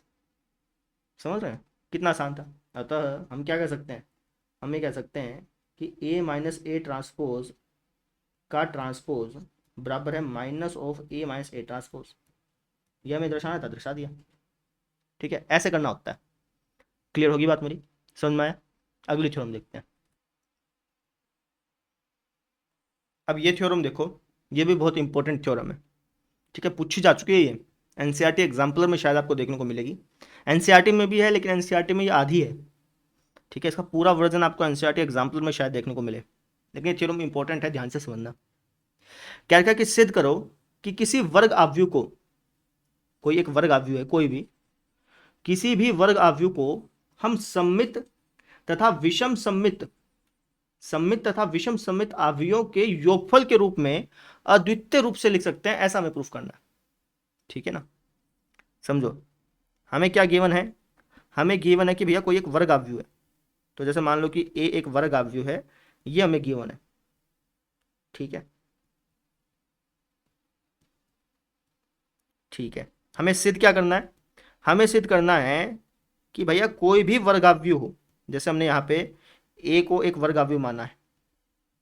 ठीक है, तो कोई भी वर्गाव्यूह है, उस वर्गाव्यूह को हम, उस वर्गाव्यूह को हम किसी एक सममित आव्यूह और किसी एक विषम सममित आव्यूह के योगफल के रूप में लिख सकते हैं, ऐसा हमें सिद्ध करना है। ठीक है ना, किसी भी आव्यूह को आप सममित आव्यूह तथा विषम सममित आव्यूह के योगफल के रूप में लिख सकते हैं। किसी भी आव्यूह को आप कोई सममित आव्यूह और कोई विषम सममित आव्यूह के योगफल के रूप में लिख सकते हैं। ठीक है ना, जैसे मान लो कि कोई एक मैट्रिक्स है बी, बी क्या है, एक सममित आव्यूह है, और कोई एक मैट्रिक्स है सी, ये कैसा मैट्रिक्स है कि विषम सममित आव्यूह है। ठीक है, तो जो ए मैट्रिक्स है ना, इसको आप किसी सममित आव्यूह और किसी विषम सममित आव्यूह के योगफल के रूप में लिख सकते हैं। ठीक है, और ये जो बी और सी है ना, ये यूनिक होगा, अद्वितीय होगा। ठीक है ना, ऐसा नहीं होगा कि बी मैट्रिक्स भैया, जैसे ऐसा नहीं होगा कि भैया ए को आप लेट से कोई और मैट्रिक्स ले लो एक्स जमा वाई, ऐसा नहीं होगा। ठीक है ना, ये यूनिक होगा। ठीक है, अब ये यूनिक का मतलब क्या होता है ये बाद में समझाऊंगा, बस आप ऐसे समझिए कि भैया कोई भी एक वर्ग आव्यूह है, उस वर्ग आव्यूह को आप सममित आव्यूह तथा विषम सममित आव्यूह के योगफल के रूप में लिख सकते हैं, ऐसा हमें प्रूफ करना है, ऐसा हमें प्रूफ करना है। ठीक है ना, अब यहाँ पे लिखना पड़ेगा, जहां बी क्या है, एक सममित मैट्रिक्स है, सममित आव्यूह है, और सी क्या है, सी एक विषम सममित आव्यूह है। ठीक है ना, तो हमें प्रूफ करना है कि ए बराबर होगा बी जमा सी के, जहां पे बी क्या है, एक सममित आव्यूह, और सी क्या है, एक विषम सममित आव्यूह है। अब कैसे सिद्ध करेंगे वो समझो। देखो, इससे पिछले वाली जो थ्योरम थी, उसमें हमने दो बातें सीखी थी। हमने वहां पर सीखा था कि ए प्लस में ए डैश, ये क्या होता है, ये सर हमारा सममित अवयव होता है, ठीक है। और ए माइनस में ए डैश, ये कैसा मैट्रिक्स होता है, ये सर हमारा विषम सममित अवयव होता है, ठीक है।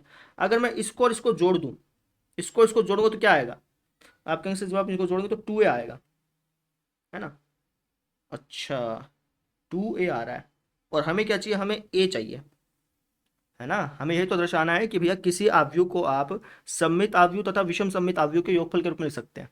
तो हमें पता है कि भैया इस टाइप का जो मैट्रिक्स होगा वो सममित होगा, इस टाइप का जो मैट्रिक्स होगा वो विषम सममित होगा, है ना। इनको जब हमने जोड़ा तो दिक्कत क्या आ रहा है कि यहाँ पे 2a आ रहा है, और हमें क्या चाहिए, हमें चाहिए a। अब a कैसे लाएं, बहुत आसान है। कैसे सर जी, अरे भैया ये एक सममित आव्यूह है, आप ये कह रहे हो, है ना। अगर मैं इसकी 1/2 से गुणा कर दूं तो वो भी तो सममित ही रहेगा। भैया ये एक सममित आव्यूह है, अगर मैं इसकी 1/2 से गुणा कर दूं तो रहेगा तो वो भी सममित ही, हाँ है ना, बोलिए। बिल्कुल सर जी। अब ये एक विषम सममित आव्यूह है, अगर मैं इसकी 1/2 से गुणा कर दूं तो जो मैट्रिक्स बनेगा वो रहेगा तो विषम सममित ही, है कि नहीं। बिल्कुल सर जी। अब इनको जोड़ लो, अब इनको जोड़ोगे ना तो 2a नहीं आएगा, आपकी और a आ जाएगा, समझ रहे। अगर आप अब इनको जोड़ोगे ना, आप जोड़ के देखो, एलसीएम विलसियम लेके जोड़ो। अगर आप अब इनको जोड़ेंगे तो काटा पिटाई करेंगे ना, तो आपका a आएगा ना कि 2a, और वही हमें चाहिए था, समझ रहे हैं। तो हमने ये दर्शा दिया कि कोई एक मैट्रिक्स है ए, उस मैट्रिक्स को हम सममित आव्यूह तथा विषम सममित आव्यूह के योगफल के रूप में लिख सकते हैं। यही तो हमें दर्शाना था, है कि नहीं। भाई हमें क्या दर्शाना था, हमें यही तो दर्शाना था कि भैया कोई मैट्रिक्स है ए, उस मैट्रिक्स को हम किसी सममित आव्यूह और किसी विषम सममित आव्यूह के योगफल के रूप में लिख सकते हैं, और यही हमने दर्शा दिया बस, समझ रहे हैं। ऐसे करना था, ठीक है। अब इसको ऐसे लिखोगे नहीं, जिस तरीके से मैं लिखा ना, इस तरीके से नहीं लिखना, प्रॉपरली लिखना पड़ेगा। आप क्या कहोगे, आप कहोगे सर हम जानते हैं, हम जानते हैं कि ए जमा ए ट्रांसपोज सममित आव्यूह होता है,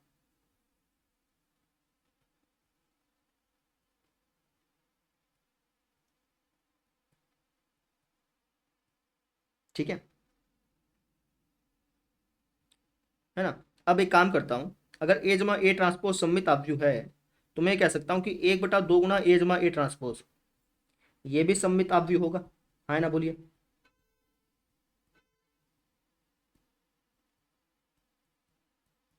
बिल्कुल सर, इसको मैं मान लेता हूँ इक्वेशन नंबर 1, ठीक है, इसको 1 बोल देता हूँ बस, ठीक है।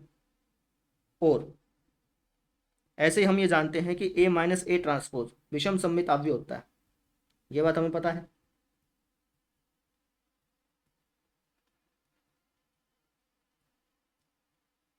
ये बात अपन जानते हैं, है कि नहीं। बिल्कुल सर। तो इसी प्रकार से मैं कह सकता हूँ कि 1/2 गुना ए माइनस ए ट्रांसपोज, 1/2 गुना ए माइनस ए ट्रांसपोज, ये कैसा होगा, ये भी एक विषम सममित आव्यूह होगा।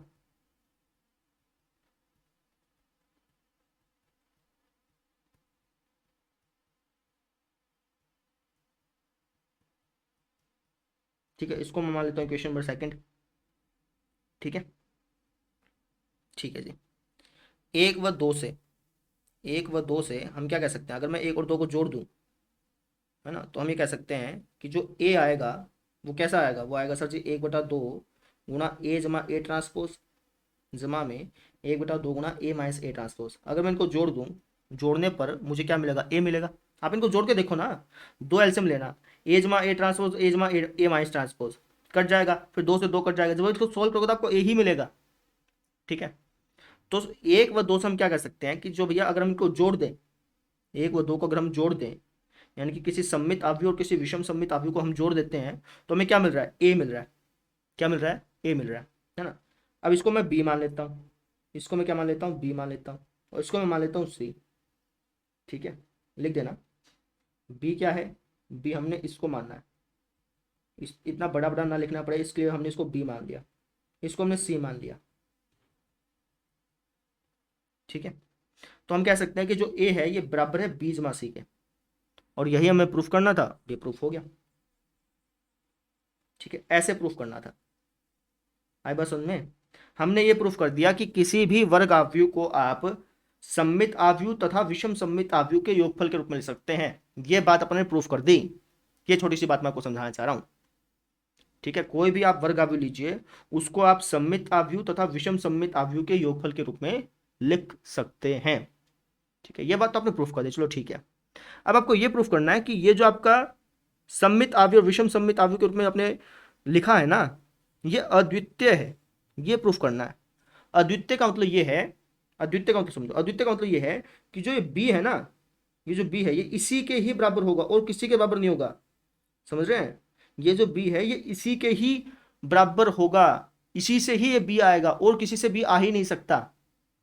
ये हमें प्रूफ करना है। ऐसा नहीं होगा कि भैया बी जो है वो इसके बराबर भी हो गया, मान लो कि ए स्क्वायर माइनस ऐसा ऐसा कुछ हो गया, ऐसा नहीं होगा। ये जो बी है ये इसी यही होगा, ये जो बी है ये इसके ही बराबर होगा, ऐसा हमें प्रूफ करना है। अद्वितीय का मतलब होता है कि बी जो है वो यूनिक है, सी जो है ये यूनिक है। ठीक है, मतलब अब हमें ये प्रूफ करना है कि जो बी है ना वो ये होगा, सी जो है वो ये ही होगा, इसके अलावा कुछ और हो ही नहीं सकता। अब कैसे प्रूफ करेंगे वो समझ लो, इस बात को हम कैसे प्रूफ करेंगे वो आप समझ लीजिए। ये वाली बात समझ में आ गई? पहले पहले जूम आउट करके इतना लिख लो, थोड़ा कम समझ में आएगी स्टार्टिंग में, लेकिन पहले एक काम करो, इतना लिखो, इस चीज़ को इतना लिख लो, उसके बाद समझाता हूँ। लिख लिया? अब देखो, अब हमें ये पता है कि यार हमें बी को इसके बाद प्रूफ करना है, सी को इसके बाद प्रूफ करना है। अब कैसे करेंगे देखो, तो हमने ये तो प्रूफ कर दिया कि ए बराबर होता है बी जमा सी के, ये तो अभी हमने सिद्ध कर दिया। ठीक है, बस अभी हमें क्या प्रूफ करना है, हमें ये प्रूफ करना है कि जो बी है वो इसके बराबर होगा, सी जो है इसके बराबर होगा। अब कैसे करेंगे वो समझो। इसके लिए काम करता हूँ, मैं दोनों तरफ ट्रांसपोज कर देता हूँ, यहाँ पर भी ट्रांसपोज कर दिया और यहाँ पर भी मैं ट्रांसपोज कर देता हूँ। ठीक है, लिख देना दोनों तरफ ट्रांसपोज करने पर। ठीक है, तो यहाँ हो जाएगा ए ट्रांसपोज, यहाँ हो जाएगा बी ट्रांसपोज जमा सी ट्रांसपोज। इसका रीजन भी लिख देना, परिवर्त के नियम से या फिर परिवर्त की परिभाषा से। ठीक है, ठीक है सर जी। अब देखो, अब बी कैसा मैट्रिक्स था, आपके आंसर बी जो है ये हमारा एक सममित आव्यूह था, है ना। अगर आप किसी सममित आव्यूह का ट्रांसपोज करते हैं तो आपको क्या मिलता है, सेम टू सेम वही आव्यूह मिल जाता है। अगर आप किसी विषम सममित आव्यूह का ट्रांसपोज करते हैं तो आपको क्या क्या मिलता है, आपको सर अगर आप किसी विषम सममित आव्यूह का ट्रांसपोज करेंगे तो आपको नेगेटिव मिलेगा। ये बात आपने सीखी हुई थी, रीजन लिख देना, है ना, क्योंकि बी एक सममित आव्यूह है, सी एक विषम सममित आव्यूह है, इसलिए। ठीक है ना, ठीक है सर जी। अब इसको मान लो आप समीकरण नंबर 1, इसको मान लो आप समीकरण नंबर 2। ठीक है, इन समीकरण 1 और समीकरण 2 को जोड़ दो, एक बार जोड़ दो, एक बार घटा दो। ठीक है ना, एक बार जोड़ दो और एक बार घटा दो। एक बार मैं जोड़ रहा हूँ इसको, एक बार घटाऊंगा। अगर मैं इसको जोड़ूंगा तो मुझे क्या मिलेगा, मुझे मिलेगा ए प्लस में ए ट्रांसपोज, और यहाँ पे क्या मिलेगा 2b मिलेगा, क्योंकि ये तो कट जाएगा ना। ठीक है, तो अगर मैं 2 को नीचे भेज दूं तो 2 अगर नीचे भेजूंगा तो ये कुछ ऐसा हो जाएगा, हाँ ना, बोलिए। बिल्कुल सर जी, है ना। और हमें यही चीज़ करनी थी, हमें यही तो प्रूफ करना था कि बी बी जो है वो इसी के ही बराबर आएगा, अद्वितीय होगा, है ना। बी जो है वो इसके ही बराबर होगा, और ये चीज़ हमने प्रूफ कर दी। बी जो है वो इसके बराबर आएगा, ये चीज़ हमने प्रूफ कर दी, हो गया बस। क्लियर हुआ? इसके और भी तरीके होते हैं, लेकिन सबसे आसान तरीका ये है। ठीक है, अद्वितीय प्रूफ करने के और भी तरीके हैं, लेकिन सबसे आसान तरीका जो है वो ये है भैया। समझ रहे हैं, ये प्रूफ हमने कर दिया।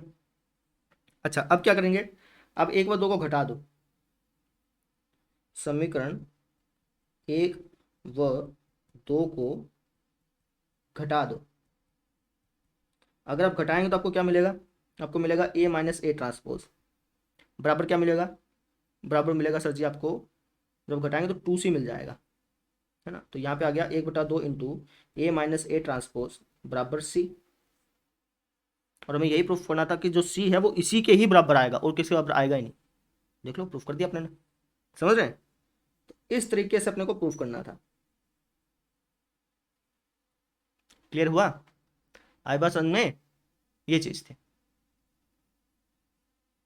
समझ गए? ठीक है, अब बस लास्ट लाइन लिख दो। अतः अतः जो थ्योरम थी वो पूरी थ्योरम लिख देना। अतः कोई वर्ग आव्यूह को, अगर अतः किसी वर्ग आव्यूह को हम सममित आव्यूह तथा विषम सममित आव्यूह के अद्वितीय रूप के योगफल के रूप में लिख सकते हैं। ये लास्ट लाइन लिख देना, बस कहानी खत्म। वापस समझ लो, ये थ्योरम इंपॉर्टेंट थी भाई। ठीक है ना, वापस समझो। हमसे कह रखा था कि सिद्ध करो कि कोई वर्ग आव्यूह है, उसको आप सममित तथा विषम सममित आव्यूह के योगफल के रूप में लिख सकते हैं। अब हमें पता था कि यार ए प्लस में ए डैश ये एक सममित आव्यूह होता है, हमने इसका हाफ कर दिया, रहेगा तो तब भी सममित है ना। ए माइनस ए डैश ये विषम सममित आव्यूह होता है, हमने इसका हाफ कर दिया, रहेगा तो फिर भी ये विषम सम्मित। फिर हमने जोड़ दिया, जोड़ा तो हमारे पास कुछ ऐसा बना। जब हमने जोड़ा तो हमने पाया कि ये तो ए बन गया। तो हम ये कह सकते हैं कि जो ए मैट्रिक्स है, कोई भी एक मैट्रिक्स है, उस मैट्रिक्स को हम सममित आव्यूह तथा विषम सममित आव्यूह के योगफल के रूप में लिख सकते हैं। अब हमें ये प्रूफ करना था कि जो बी है ना ये यूनिक है। यूनिक मतलब इसके अलावा और कुछ नहीं हो सकता। जो सी है वो इसी के ही बराबर होगा, उसके अलावा और किसके बराबर नहीं हो सकता, ये हमें प्रूफ करना था।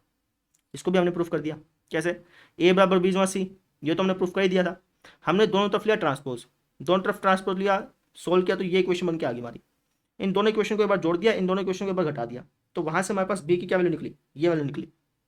ठीक है ना। अगर बी और किसी के भी बराबर होता तो इसके अलावा और भी वैल्यू आ सकती थी, लेकिन नहीं आई। बी की वैल्यू यही आई, सी की वैल्यू भी यही आई। तो इसका मतलब ये होगा कि जो बी और सी है ना वो यूनिक है। बी जो है वो यही होगा, सी जो है वो यही होगा। समझ रहे हैं? जो ए मैट्रिक्स है वो उनको आप इन्हीं दोनों के योगफल के रूप में ले सकते हो, और किसी के योगफल के रूप में नहीं ले सकते। सम्मित और विषम सम्मित की बात करो तो। समझ रहे हैं? समझ में आई क्या? ये चीज़ थी, ये थ्योरम इंपॉर्टेंट थी। थोड़ा सा कम समझ में आती है बच्चों को, लेकिन करानी जरूरी थी। ठीक है, अब देखते हैं अगली थ्योरम। अब ये वाली थ्योरम देखो भाई, क्या क्या रखा है। क्या रखा है कि भैया सिद्ध करो कि विषम विषम सम्मित आव्यूह के, कोई विषम सम्मित आव्यूह है, उसके जो विकर्ण अवयव होते हैं ना वो शून्य होते हैं, ऐसा हमें प्रूफ करना है। आपको क्या सर विषम सम्मित आव्यूह के तो विकर्ण अवयव शून्य होते ही हैं, ये अब इसको प्रूफ कैसे करेंगे? प्रूफ कर सकते हो बेटा, समझाते हैं आपको। तो सबसे पहले आप लिख लेना दिया है। हमें क्या दिया हुआ है? हमें कोई एक विषम सम्मित आव्यूह दिया हुआ है। जैसे मान लो कि ए दे रखा अपने को ना, माना ए जो है वो विषम सम्मित आव्यूह है जो कि हमें दिया हुआ है।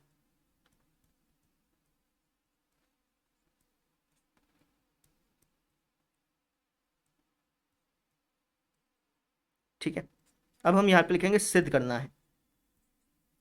हमें क्या सिद्ध करना है? हमें क्या सिद्ध करना है? हमें सिद्ध करना है कि विषम सम्मित आव्यूह के जो विकर्ण अवयव होते हैं वो शून्य होते हैं। विषम सम्मित आव्यूह के जो विकर्ण अवयव होते हैं वो शून्य होते हैं, ऐसा हमें प्रूफ करना है। ठीक है जी। अब विकर्ण अवयव कैसे होते हैं? विकर्ण अवयव होते हैं सर जैसे A11, A22, A33। ठीक है ना। इस टाइप के जो पद होते हैं ये बराबर होते हैं जीरो के, ऐसा हमें प्रूफ करना है ना।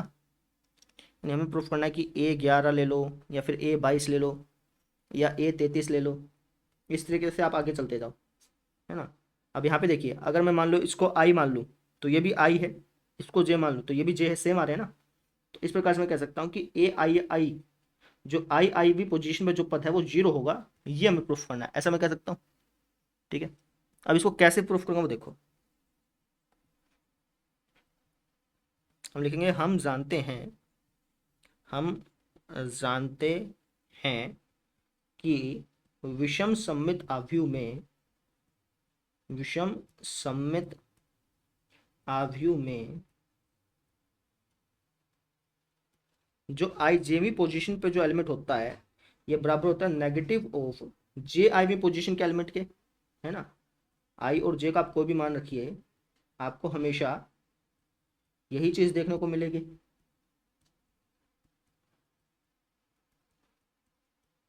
ठीक है, जैसे अगर आप ए 12वां पद निकालते हैं तो बराबर आता है नेगेटिव ऑफ ए 21वें पद के। ए 31वां पद निकालते हैं तो बराबर आता है नेगेटिव ऑफ ए 13वें पद के। ये बात हमने देखी हुई थी। तो ये बात हमें मालूम है कि किसी विषम सम्मित आव्यूह में जो आईजेवी पोजीशन पर जो पद होगा वो बराबर होगा जे आईवी पोजीशन पे पद के नेगेटिव के। ये बात हमें मालूम है। ठीक है, आप आई और जे का कोई भी मान रख के इसको वेरीफाई कर सकते हैं। ठीक है सर जी। अब एक काम करता हूँ, आई और जे को बराबर रख देता हूँ। भाई आई और जे का कोई भी मान रख सकता हूँ ना, तो मैं क्या करता हूँ आई और जे को बराबर कर देता हूँ, आई का मान जे रख देता हूँ, ऐसे समझ लो। ठीक है, ठीक है सर जी। तो ये हो जाएगा ए आई आई और ये बराबर हो जाएगा माइनस ए आई आई। ठीक है, अब इसको उठा करके यहाँ ले आओ तो हो जाएगा 2 ai, यहाँ पे आ जाएगा 0, यहाँ पे क्या गया ai बराबर 0। और यही हमें प्रूफ करना था। हमें यही तो प्रूफ करना था कि भाई किसी विषम सम्मित आव्यूह के जो विकर्ण अवयव होते हैं वो शून्य होते हैं, ये बात अपने को प्रूफ करनी थी। इसका मतलब हमें ये चीज़ प्रूव करनी थी कि ए आई आई पोजिशन पर, इसको आप ऐसे समझो कि आई आई पोजिशन पर जो एलिमेंट है वो जीरो है, ये हमें प्रूफ करना था। बस प्रूफ तो कर दिया, आ तो गया। समझ रहे? इस तरीके से घुमा करके प्रूफ करते हैं इसको। समझ में आ गई? लास्ट लाइन लिख देना अपनी। क्या लिखोगे? आपको अतः, मैं लिखूंगा नहीं, आप लिख लेना। अतः प्रत्येक विषम सममित आव्यूह के विकर्ण अवयव शून्य होते हैं। जो थ्योरम वाली लाइन है ना वो वापस लिखना, बस खत्म कहानी। ठीक है, इस तरीके से हमें ये थ्योरम्स करने थे, है ना। इसके अलावा और भी बहुत सारे थ्योरम्स हैं, लेकिन वो अब आप खुद ब खुद कर सकते हैं, ठीक इसी पैटर्न के हिसाब से चलते हुए। ठीक है ना, बाकी और थ्योरम आएंगे, एग्जाम्पल में आएंगी, है ना। मैं भी आपको एग्जाम्पल कराऊंगा, तो जो एग्जाम्पल्स कराऊंगा उसमें भी थ्योरम आएंगे एक दो। ठीक है ना, तो इस तरीके से हमें करना था। आई होप सो आपको समझ में आ गया होगा। ठीक है, चलिए अब इसका प्रश्न प्रश्न उत्तर स्टार्ट करते हैं। क्या लिखा है कि यदि ए बराबर, ए जो है वो इसके बराबर है, तो दर्शाओ कि ए प्लस में ए ट्रांसपोज एक सममित आव्यूह है। ऐसा में दर्शाना है। ठीक है ना, दर्शा देते हैं। तो इसको हमने प्रूफ तो कर रखा है कि ए प्लस में ए ट्रांसपोज एक सममित आव्यूह होता है। अब इस एग्जाम्पल के लिए इसको बस वेरीफाई करना है। अगर आपको कोई मैट्रिक्स दे रखी है और उसमें क्या लिखा है कि ये दर्शाओ कि एक सममित आव्यूह है, तो उसको क्या करते हैं, उसको हम वेरीफाई करते हैं। ठीक है ना, हम तो जानते हैं ये चीज़, अभी हमने प्रूफ की थ्योरम में कि ए प्लस में ए ट्रांसपोज हमेशा सममित आव्यूह होता है। लेकिन इस मैट्रिक्स के लिए इसको बस वेरीफाई करना है। ठीक है ना, कर देते हैं। ए तो हमें दे रखा है, ए ट्रांसपोज मैं ज्ञात कर लेता हूँ। ए ट्रांसपोज क्या हो जाएगा, ये हो जाएगा 6 5 2 4। ठीक है, अब इनको जोड़ दो, ए प्लस में ए ट्रांसपोज। जब आप जोड़ोगे तो आपको क्या मिलेगा, आपको मिलेगा सर जी 12, 5 और 2 7, 5 और 2 7, 4 4 8, ये मिलेगा। अब आपको ये वेरीफाई करना है कि ये जो है ये एक सममित आव्यूह है। इसका वापस से ट्रांसपोज ले लो, ए प्लस में ए ट्रांसपोज का वापस से ट्रांसपोज ले लो। तो ट्रांसपोज लोगे तो क्या आएगा, 12 7 7 8। तो हमने यहाँ पे क्या देखा, हमने यहाँ पे ये देखा कि ए प्लस में ए ट्रांसपोज बराबर आ गया ए प्लस में ए ट्रांसपोज का होल ट्रांसपोज के।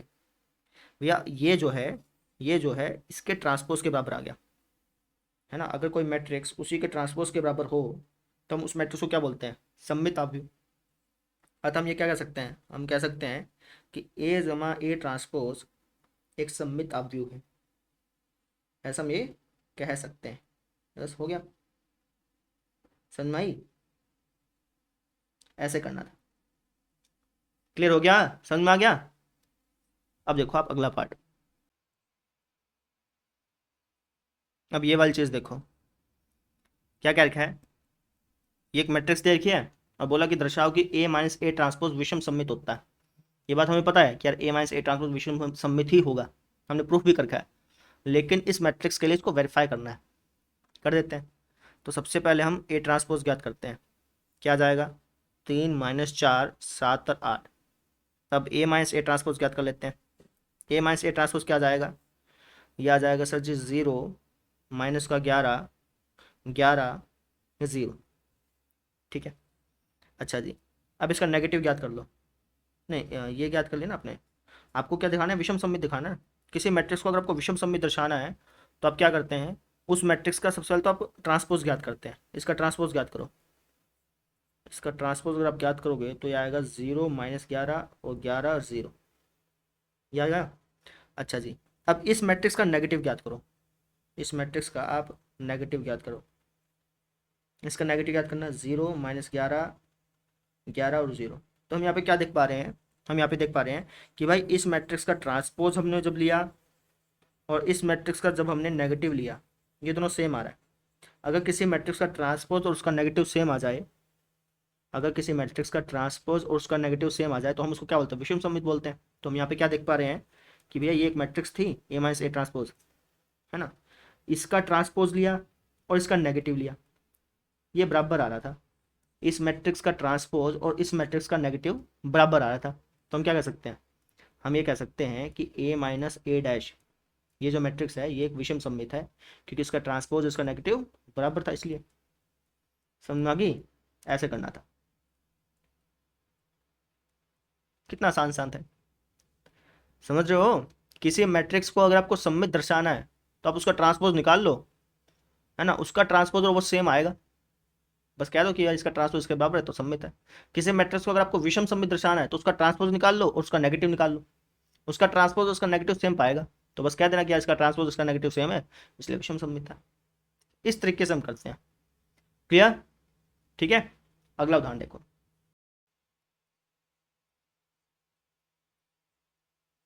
अब ये वाला उदाहरण देखो आप।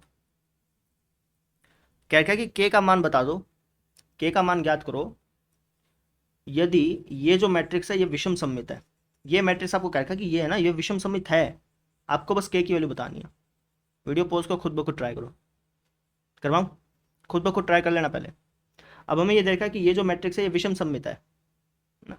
अगर ये मैट्रिक्स विषम सममित है तो इसका मतलब ये हो गया कि अगर मैं इसका ट्रांसपोज ज्ञात करूंगा और इसका नेगेटिव ज्ञात करूंगा तो वो दोनों बराबर आने चाहिए। वो दोनों क्या आने चाहिए? बराबर आने चाहिए। इसको एक काम करो, इसको आप ए के बराबर मान लो, है ना। तो इसका मतलब ये हो गया कि ए ट्रांसपोज बराबर होना चाहिए नेगेटिव ए के, अगर विषम सममित है तो सबसे पहले मैं इसका ट्रांसपोज ज्ञात करूंगा, फिर इसका मैं नेगेटिव ज्ञात करूंगा, उन दोनों को बराबर रख दूंगा, फिर सोल्व करूंगा। सोल्व करने के बाद के का मान आ जाएगा। वीडियो पॉज करके खुद ब खुद ट्राई कर लेना, ठीक है ना। करवा देता हूँ। हम करेंगे, हम क्या करेंगे, हम यहाँ पे लिख देंगे चूंकि ए एक विषम सममित आव्यूह है, आव्यूह है, तो इसका मतलब ये हो गया कि इसका ट्रांसपोज बराबर होगा नेगेटिव ए के। अब इसका ट्रांसपोज निकाल लो। इसका ट्रांसपोज क्या हो जाएगा? इस जगह से 2 के जमा 3, 4, 5, -4, 0, -6, -5, 6, -2 के-3। ठीक है, ये बराबर हो जाएगा नेगेटिव ए के। नेगेटिव ए क्या हो जाएगा?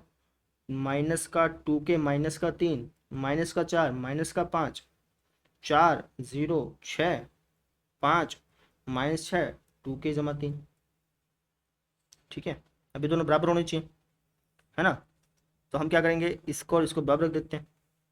ठीक है, ठीक इसी तरीके से इसको और इसको बराबर रख दो। बराबर रखो, देखो क्या आ रहा है, दोनों की वैल्यू सेम आनी चाहिए।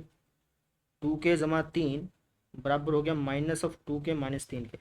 अच्छा, दोनों सेम ही तो हैं। इसको इसके बराबर रखोगे, इसको इसके बराबर रखो तो बात तो एक ही है, तो किसी एक को बराबर रख लो। ठीक है ना। तो ये हो जाएगा 4 के बराबर में -6, के की वैल्यू आ गई 3 दूनी -3/2। ये हमारा आंसर आ गया बस। ठीक है, अगर ये कुछ अलग होता, क्योंकि देखो 2 के जमा 3 और -2 के-3 इनको बराबर रखा। अब अगर हम इनको बराबर रखते तो दोनों सेम ही चीज़ है, ये भी यही चीज़ है। ठीक है, अगर ये मान लो कि यहाँ पे कुछ अलग होता, फिर हम बराबर करके वैल्यू निकालने की कोशिश करते हैं, और वहाँ पे वैल्यू सेम आनी चाहिए थी। अगर वैल्यू अलग अलग आती है ना तो हम कहते हैं कि के का कोई भी मान संभव नहीं है। ठीक है, वैल्यू सेम आना जरूरी है।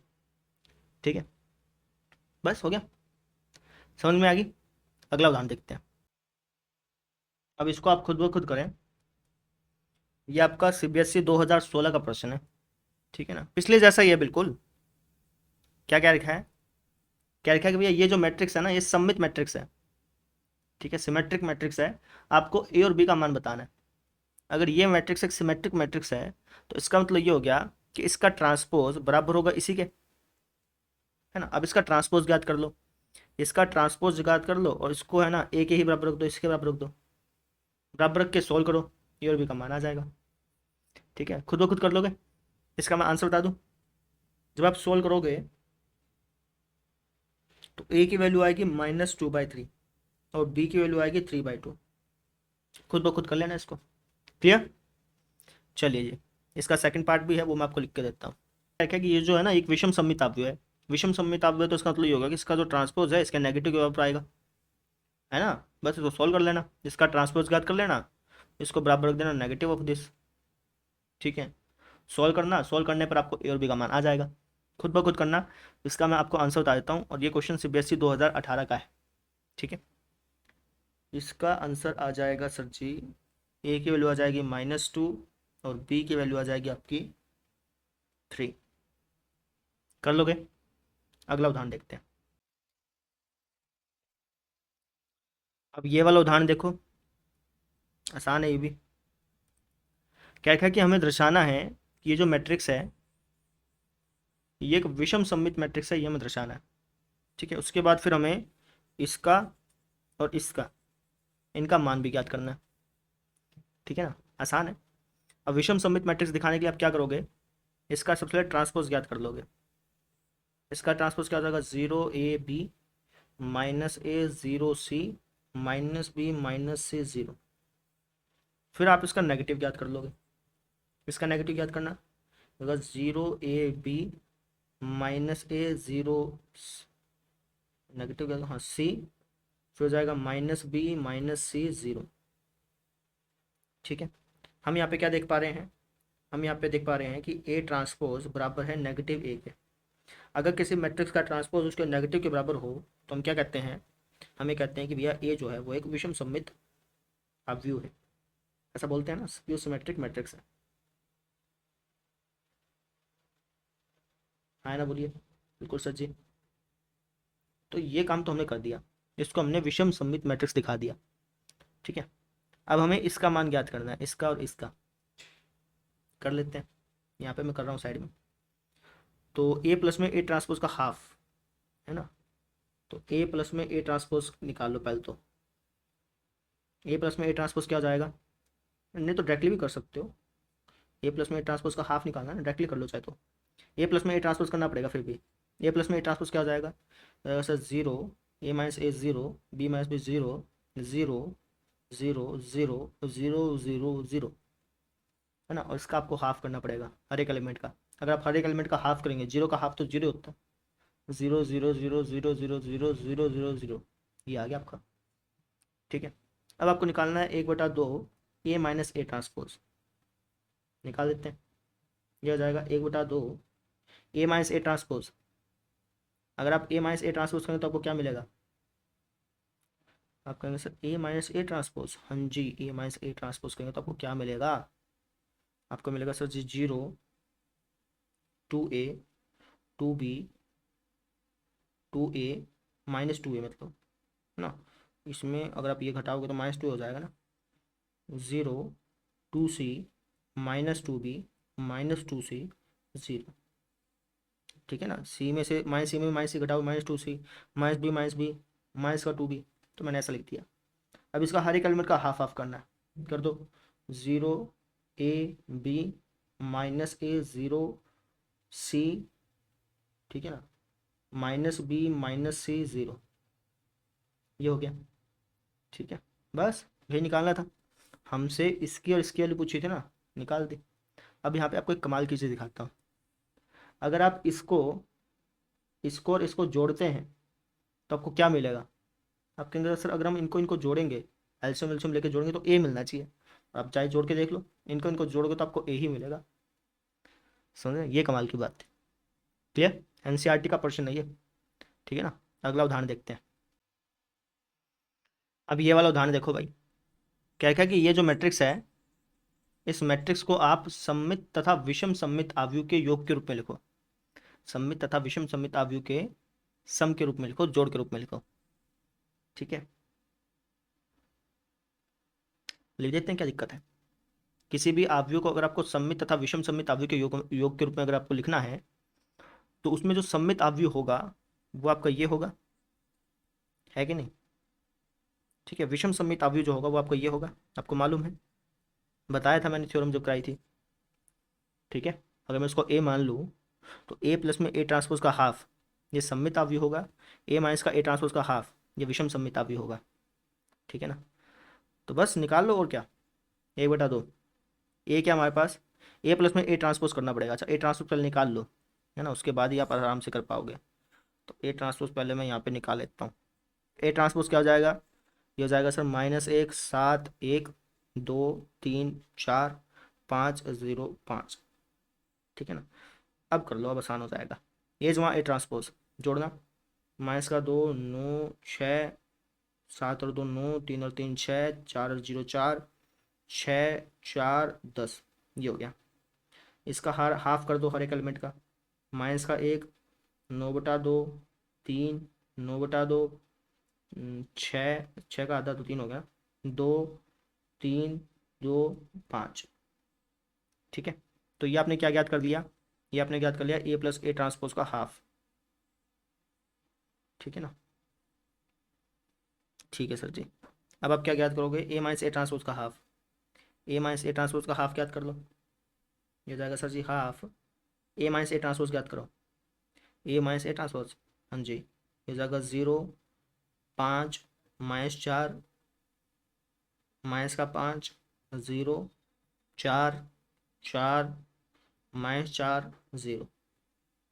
ये हमने क्या याद कर लिया, ए बटा ये ए माइनस ए ट्रांसपोज कर दिया, इसका हाफ भी करना पड़ेगा ना।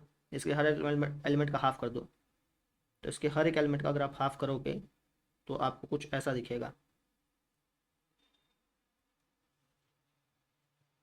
ठीक है। तो ये हमने क्या ज्ञात कर लिया जी, ये हमने ए माइनस ए ट्रांसपोज का हाफ ज्ञात कर लिया। ए माइनस ए ट्रांसपोज का हाफ ज्ञात कर लिया है। ठीक है। अब इनको आप जोड़ के देखिए, आपको यही मिलेगा, है ना। यहाँ पे अगर आप इनको जोड़ के देखते हैं तो आपको ए ही मिलना है, पक्की बात है। बस ऐसे आप लिख दीजिएगा, जोड़ के दिखाने की जरूरत नहीं है ना। अगर आप चाहें तो जोड़ना जोड़ सकते हैं। आप जब जोड़ेंगे ना तो आपको ए ही मिलेगा, पक्की बात है। ठीक है।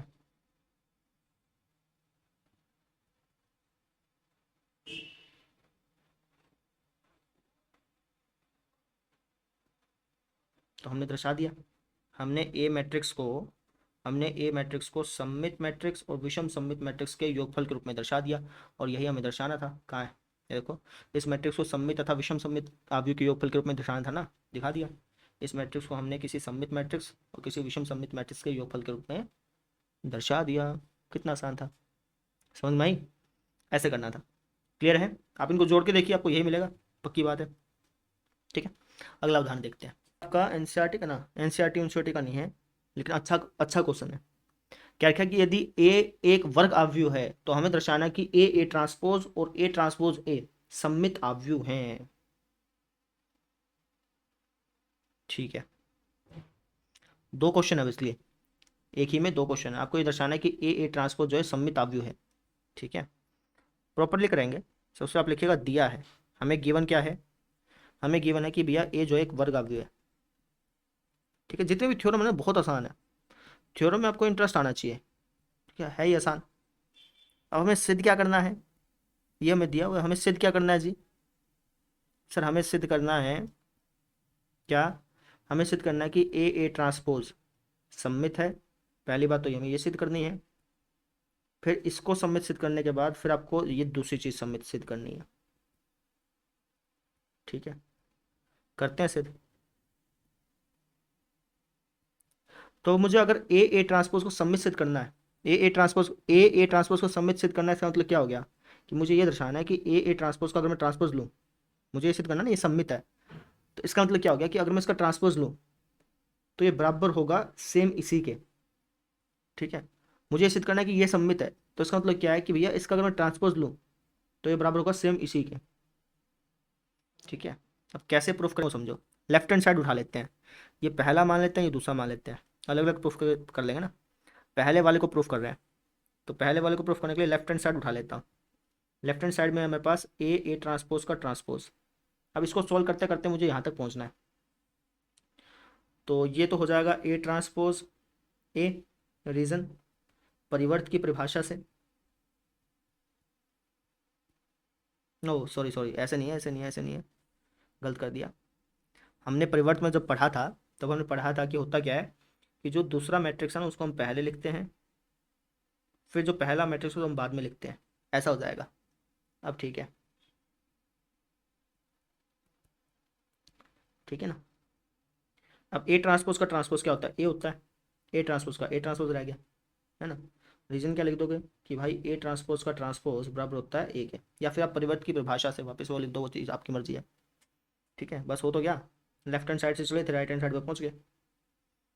यही तो दर्शाना था, दर्शा दिया।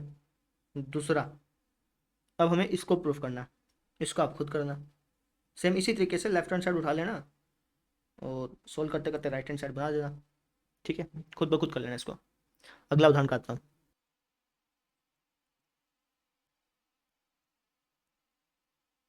अब ये देखो, इसको भी आप खुद ब खुद करो पहले, ठीक है ना। हमें क्या गिवन है, हमें गिवन है कि भैया ए और बी जो है सममित अवयव है। इसका मतलब हमें गिवन है कि ए ट्रांसपोज ए के बराबर होगा, बी ट्रांसपोज बी के बराबर होगा। हमें सिद्ध क्या करना है, बताओ भाई, हमें सिद्ध क्या करना है। हमें सिद्ध करना है कि ए बी जमा बी ए सममित है, यानी कि हमें सिद्ध करना है कि भैया इसका अगर हम ट्रांसपोज लेंगे तो इसी के बराबर आएगा। ठीक है, कर दो बस सिद्ध, क्या दिक्कत है। लेफ्ट हैंड साइड उठा लो, जो सिद्ध करना है ना उसका लेफ्ट हैंड साइड उठा लिया करो। ये उठा ली। अब इसको सोल्व करते जाओ, कब तक सोल्व करते जाओ, जब तक ये ऐसा ऐसा ना बन जाए, है ना। सोल्व करते हैं इसको। तो इसको अगर हम सोल्व करेंगे तो सबसे पहली बात तो ये कुछ ऐसा हो जाएगा, है ना। रीजन लिख देना, चूंकि अगर ए प्लस बी का ट्रांसपोज निकालते हैं तो वो ए ट्रांसपोज में बी ट्रांसपोज के बराबर होता है। इसी नियम का प्रयोग करते हुए ऐसा हो गया, या फिर परिवर्त की परिभाषा से लिख देना, आपकी मर्जी है। अब इसको सोल्व करो तो क्या हो जाएगा, बी ट्रांसपोज ए ट्रांसपोज। इसको सोल्व करो तो A transpose B transpose. Reason लिख देना, है ना। परिवर्त की परिभाषा से लिख दो या तो, ठीक है, या फिर आप इसको ऐसे लिख दो कि भाई ये इसके बराबर होगा, इसके बराबर होगा, आपकी मर्जी है। ठीक है, ठीक है सर जी। अब हम्म, हमें क्या दर्शाना है, ऐसा यहाँ तक पहुँचना है ना अपने को। हो जाएगा, कैसे, कैसे हो जाएगा sir ji. A transpose A के बराबर है, बी ट्रांसपोज बी के बराबर है, तो इसको मिल सकता हूँ बी ए जमा ए बी। रीज़न दिया हुआ है, ठीक है ना। ठीक है, अब बी ए जमा ए बी को लिख सकते हैं, ए बी जमा बी बी, भाई इसको मैंने पहले लिख दिया, इसको मैंने बाद में लिख दिया, ए बी जमा बी ए। ठीक है, रीज़न क्रम विनिमयता, योग जो है वो क्रम विनिमय नियम को फॉलो करता है ना। ठीक है, मैट्रिक्स का जो योग है वो क्रम विनिमय नियम को फॉलो करता है, इसलिए तुम दर्शा दिया लेफ्ट हैंड साइड को, हमने राइट हैंड साइड बराबर दर्शा दिया। ऐसे दर्शाना था, कितना आसान था। ठीक है ना, अगला उदाहरण करते हैं। अब ये वाला क्वेश्चन देखो, ये आपके एनसीईआरटी एग्जाम्पलर का है। ठीक है, क्या क्या लिखा है, क्या लिखा है कि ए और बी जो है ये विषम सममित है, ये गिवन अपने को। हमें बताना है कि भैया ये जो होगा ए बी ए ट्रांसपोज, ये सममित होगा या विषम सममित होगा। ठीक है, ओके, कैसे बताएंगे, इसका ट्रांसपोज लेना पड़ेगा। हमें ये बताना है ना कि A B A A A dash, A B A dash ये सममित है या विषम सममित है, ये बताना हमें। तो इसका हम ट्रांसपोज लेते हैं, इसका हम क्या करेंगे, ट्रांसपोज ले लेंगे, है ना। इसका परिवर्त ज्ञात करते हैं।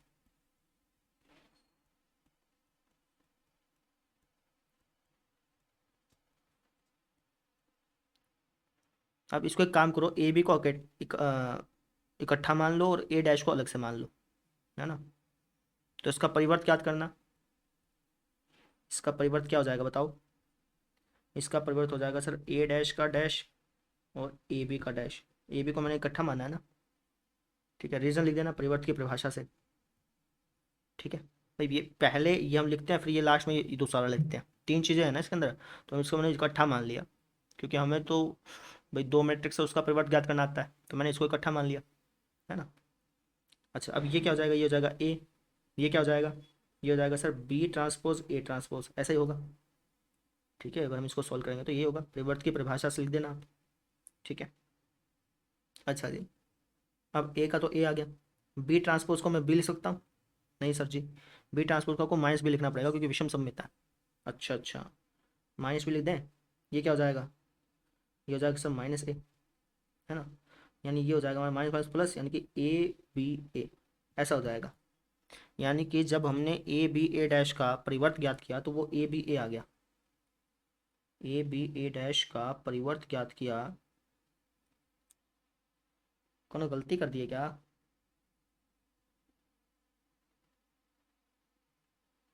नहीं गलती नहीं किए हैं आप, बिल्कुल ठीक किए हैं। लेकिन यहाँ से फिर हमें पता तो नहीं चल पा रहा ना, क्योंकि ए बी ए डैश का परिवर्त करने पर ए बी ए डैश आ जाता तब तो हम कह देते कि सममित है। अगर ए बी ए डैश का परिवर्त करने पर minus A B A dash आ जाता तब हम कहते विषम सममित है।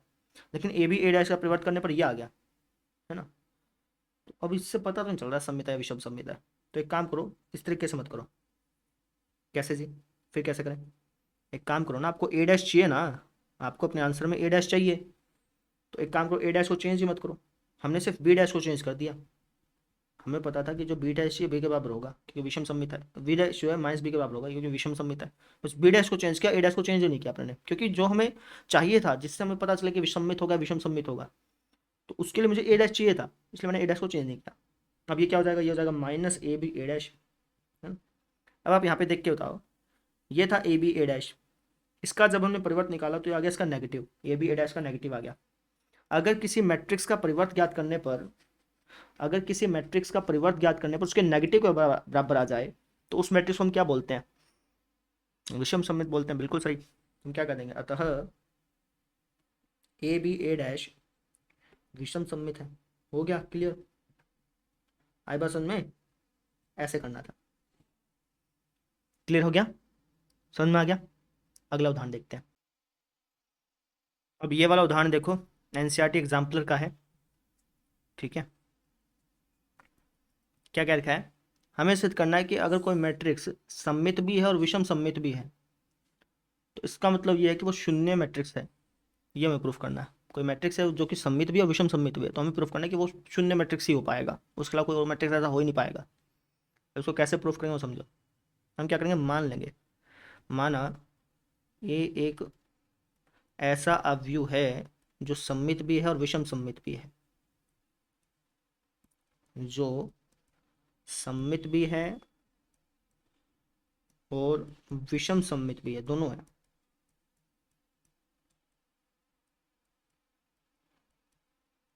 ठीक है, तो अगर ए ऐसा मैट्रिक्स है जो सममित भी है विषम सममित भी है, तो इसका मतलब ये हो गया कि इस मैट्रिक्स का अगर मैं आई जेवा पद निकालूंगा तो वो बराबर होगा जे आई में पद के। सममित की कंडीशन तो ये कहती है, अगर ये सममित है तो ऐसा होना चाहिए, है ना। ठीक है, और इसका जो आई जेवा पद होगा वो बराबर होना चाहिए नेगेटिव जे आई में पद के, क्योंकि ये विषम सममित की कंडीशन कहती है ना। चूंकि ये एक सममित है, तो इसलिए हम कह सकते हैं कि ए आई जेवा पद बराबर होना चाहिए ए जे आई में पद के, और ए आई जेवा पद बराबर होना चाहिए माइनस ए जे आई में पद के। क्यों, क्योंकि ये विषम सममित है। ठीक है, ठीक है सर जी। अब अगर हम इन दोनों से देखें, इससे और इससे देखें, तो हम ये कह सकते हैं, देखो ए आई जे इसके बराबर है, ए आई जे इसके बराबर है, तो मैं इन दोनों को बराबर रख सकता हूँ। तो मैं कह सकता हूँ कि ए जे आई बराबर है नेगेटिव ऑफ ए जे आई के। हाँ है ना, बिल्कुल सर। इसको आप यहाँ पे ले आओ, तो दो ए जे आई बराबर हो जाएगा जीरो के, ए जे आई बराबर हो जाएगा किसके, जीरो के। समझ में आ गई मेरी बात।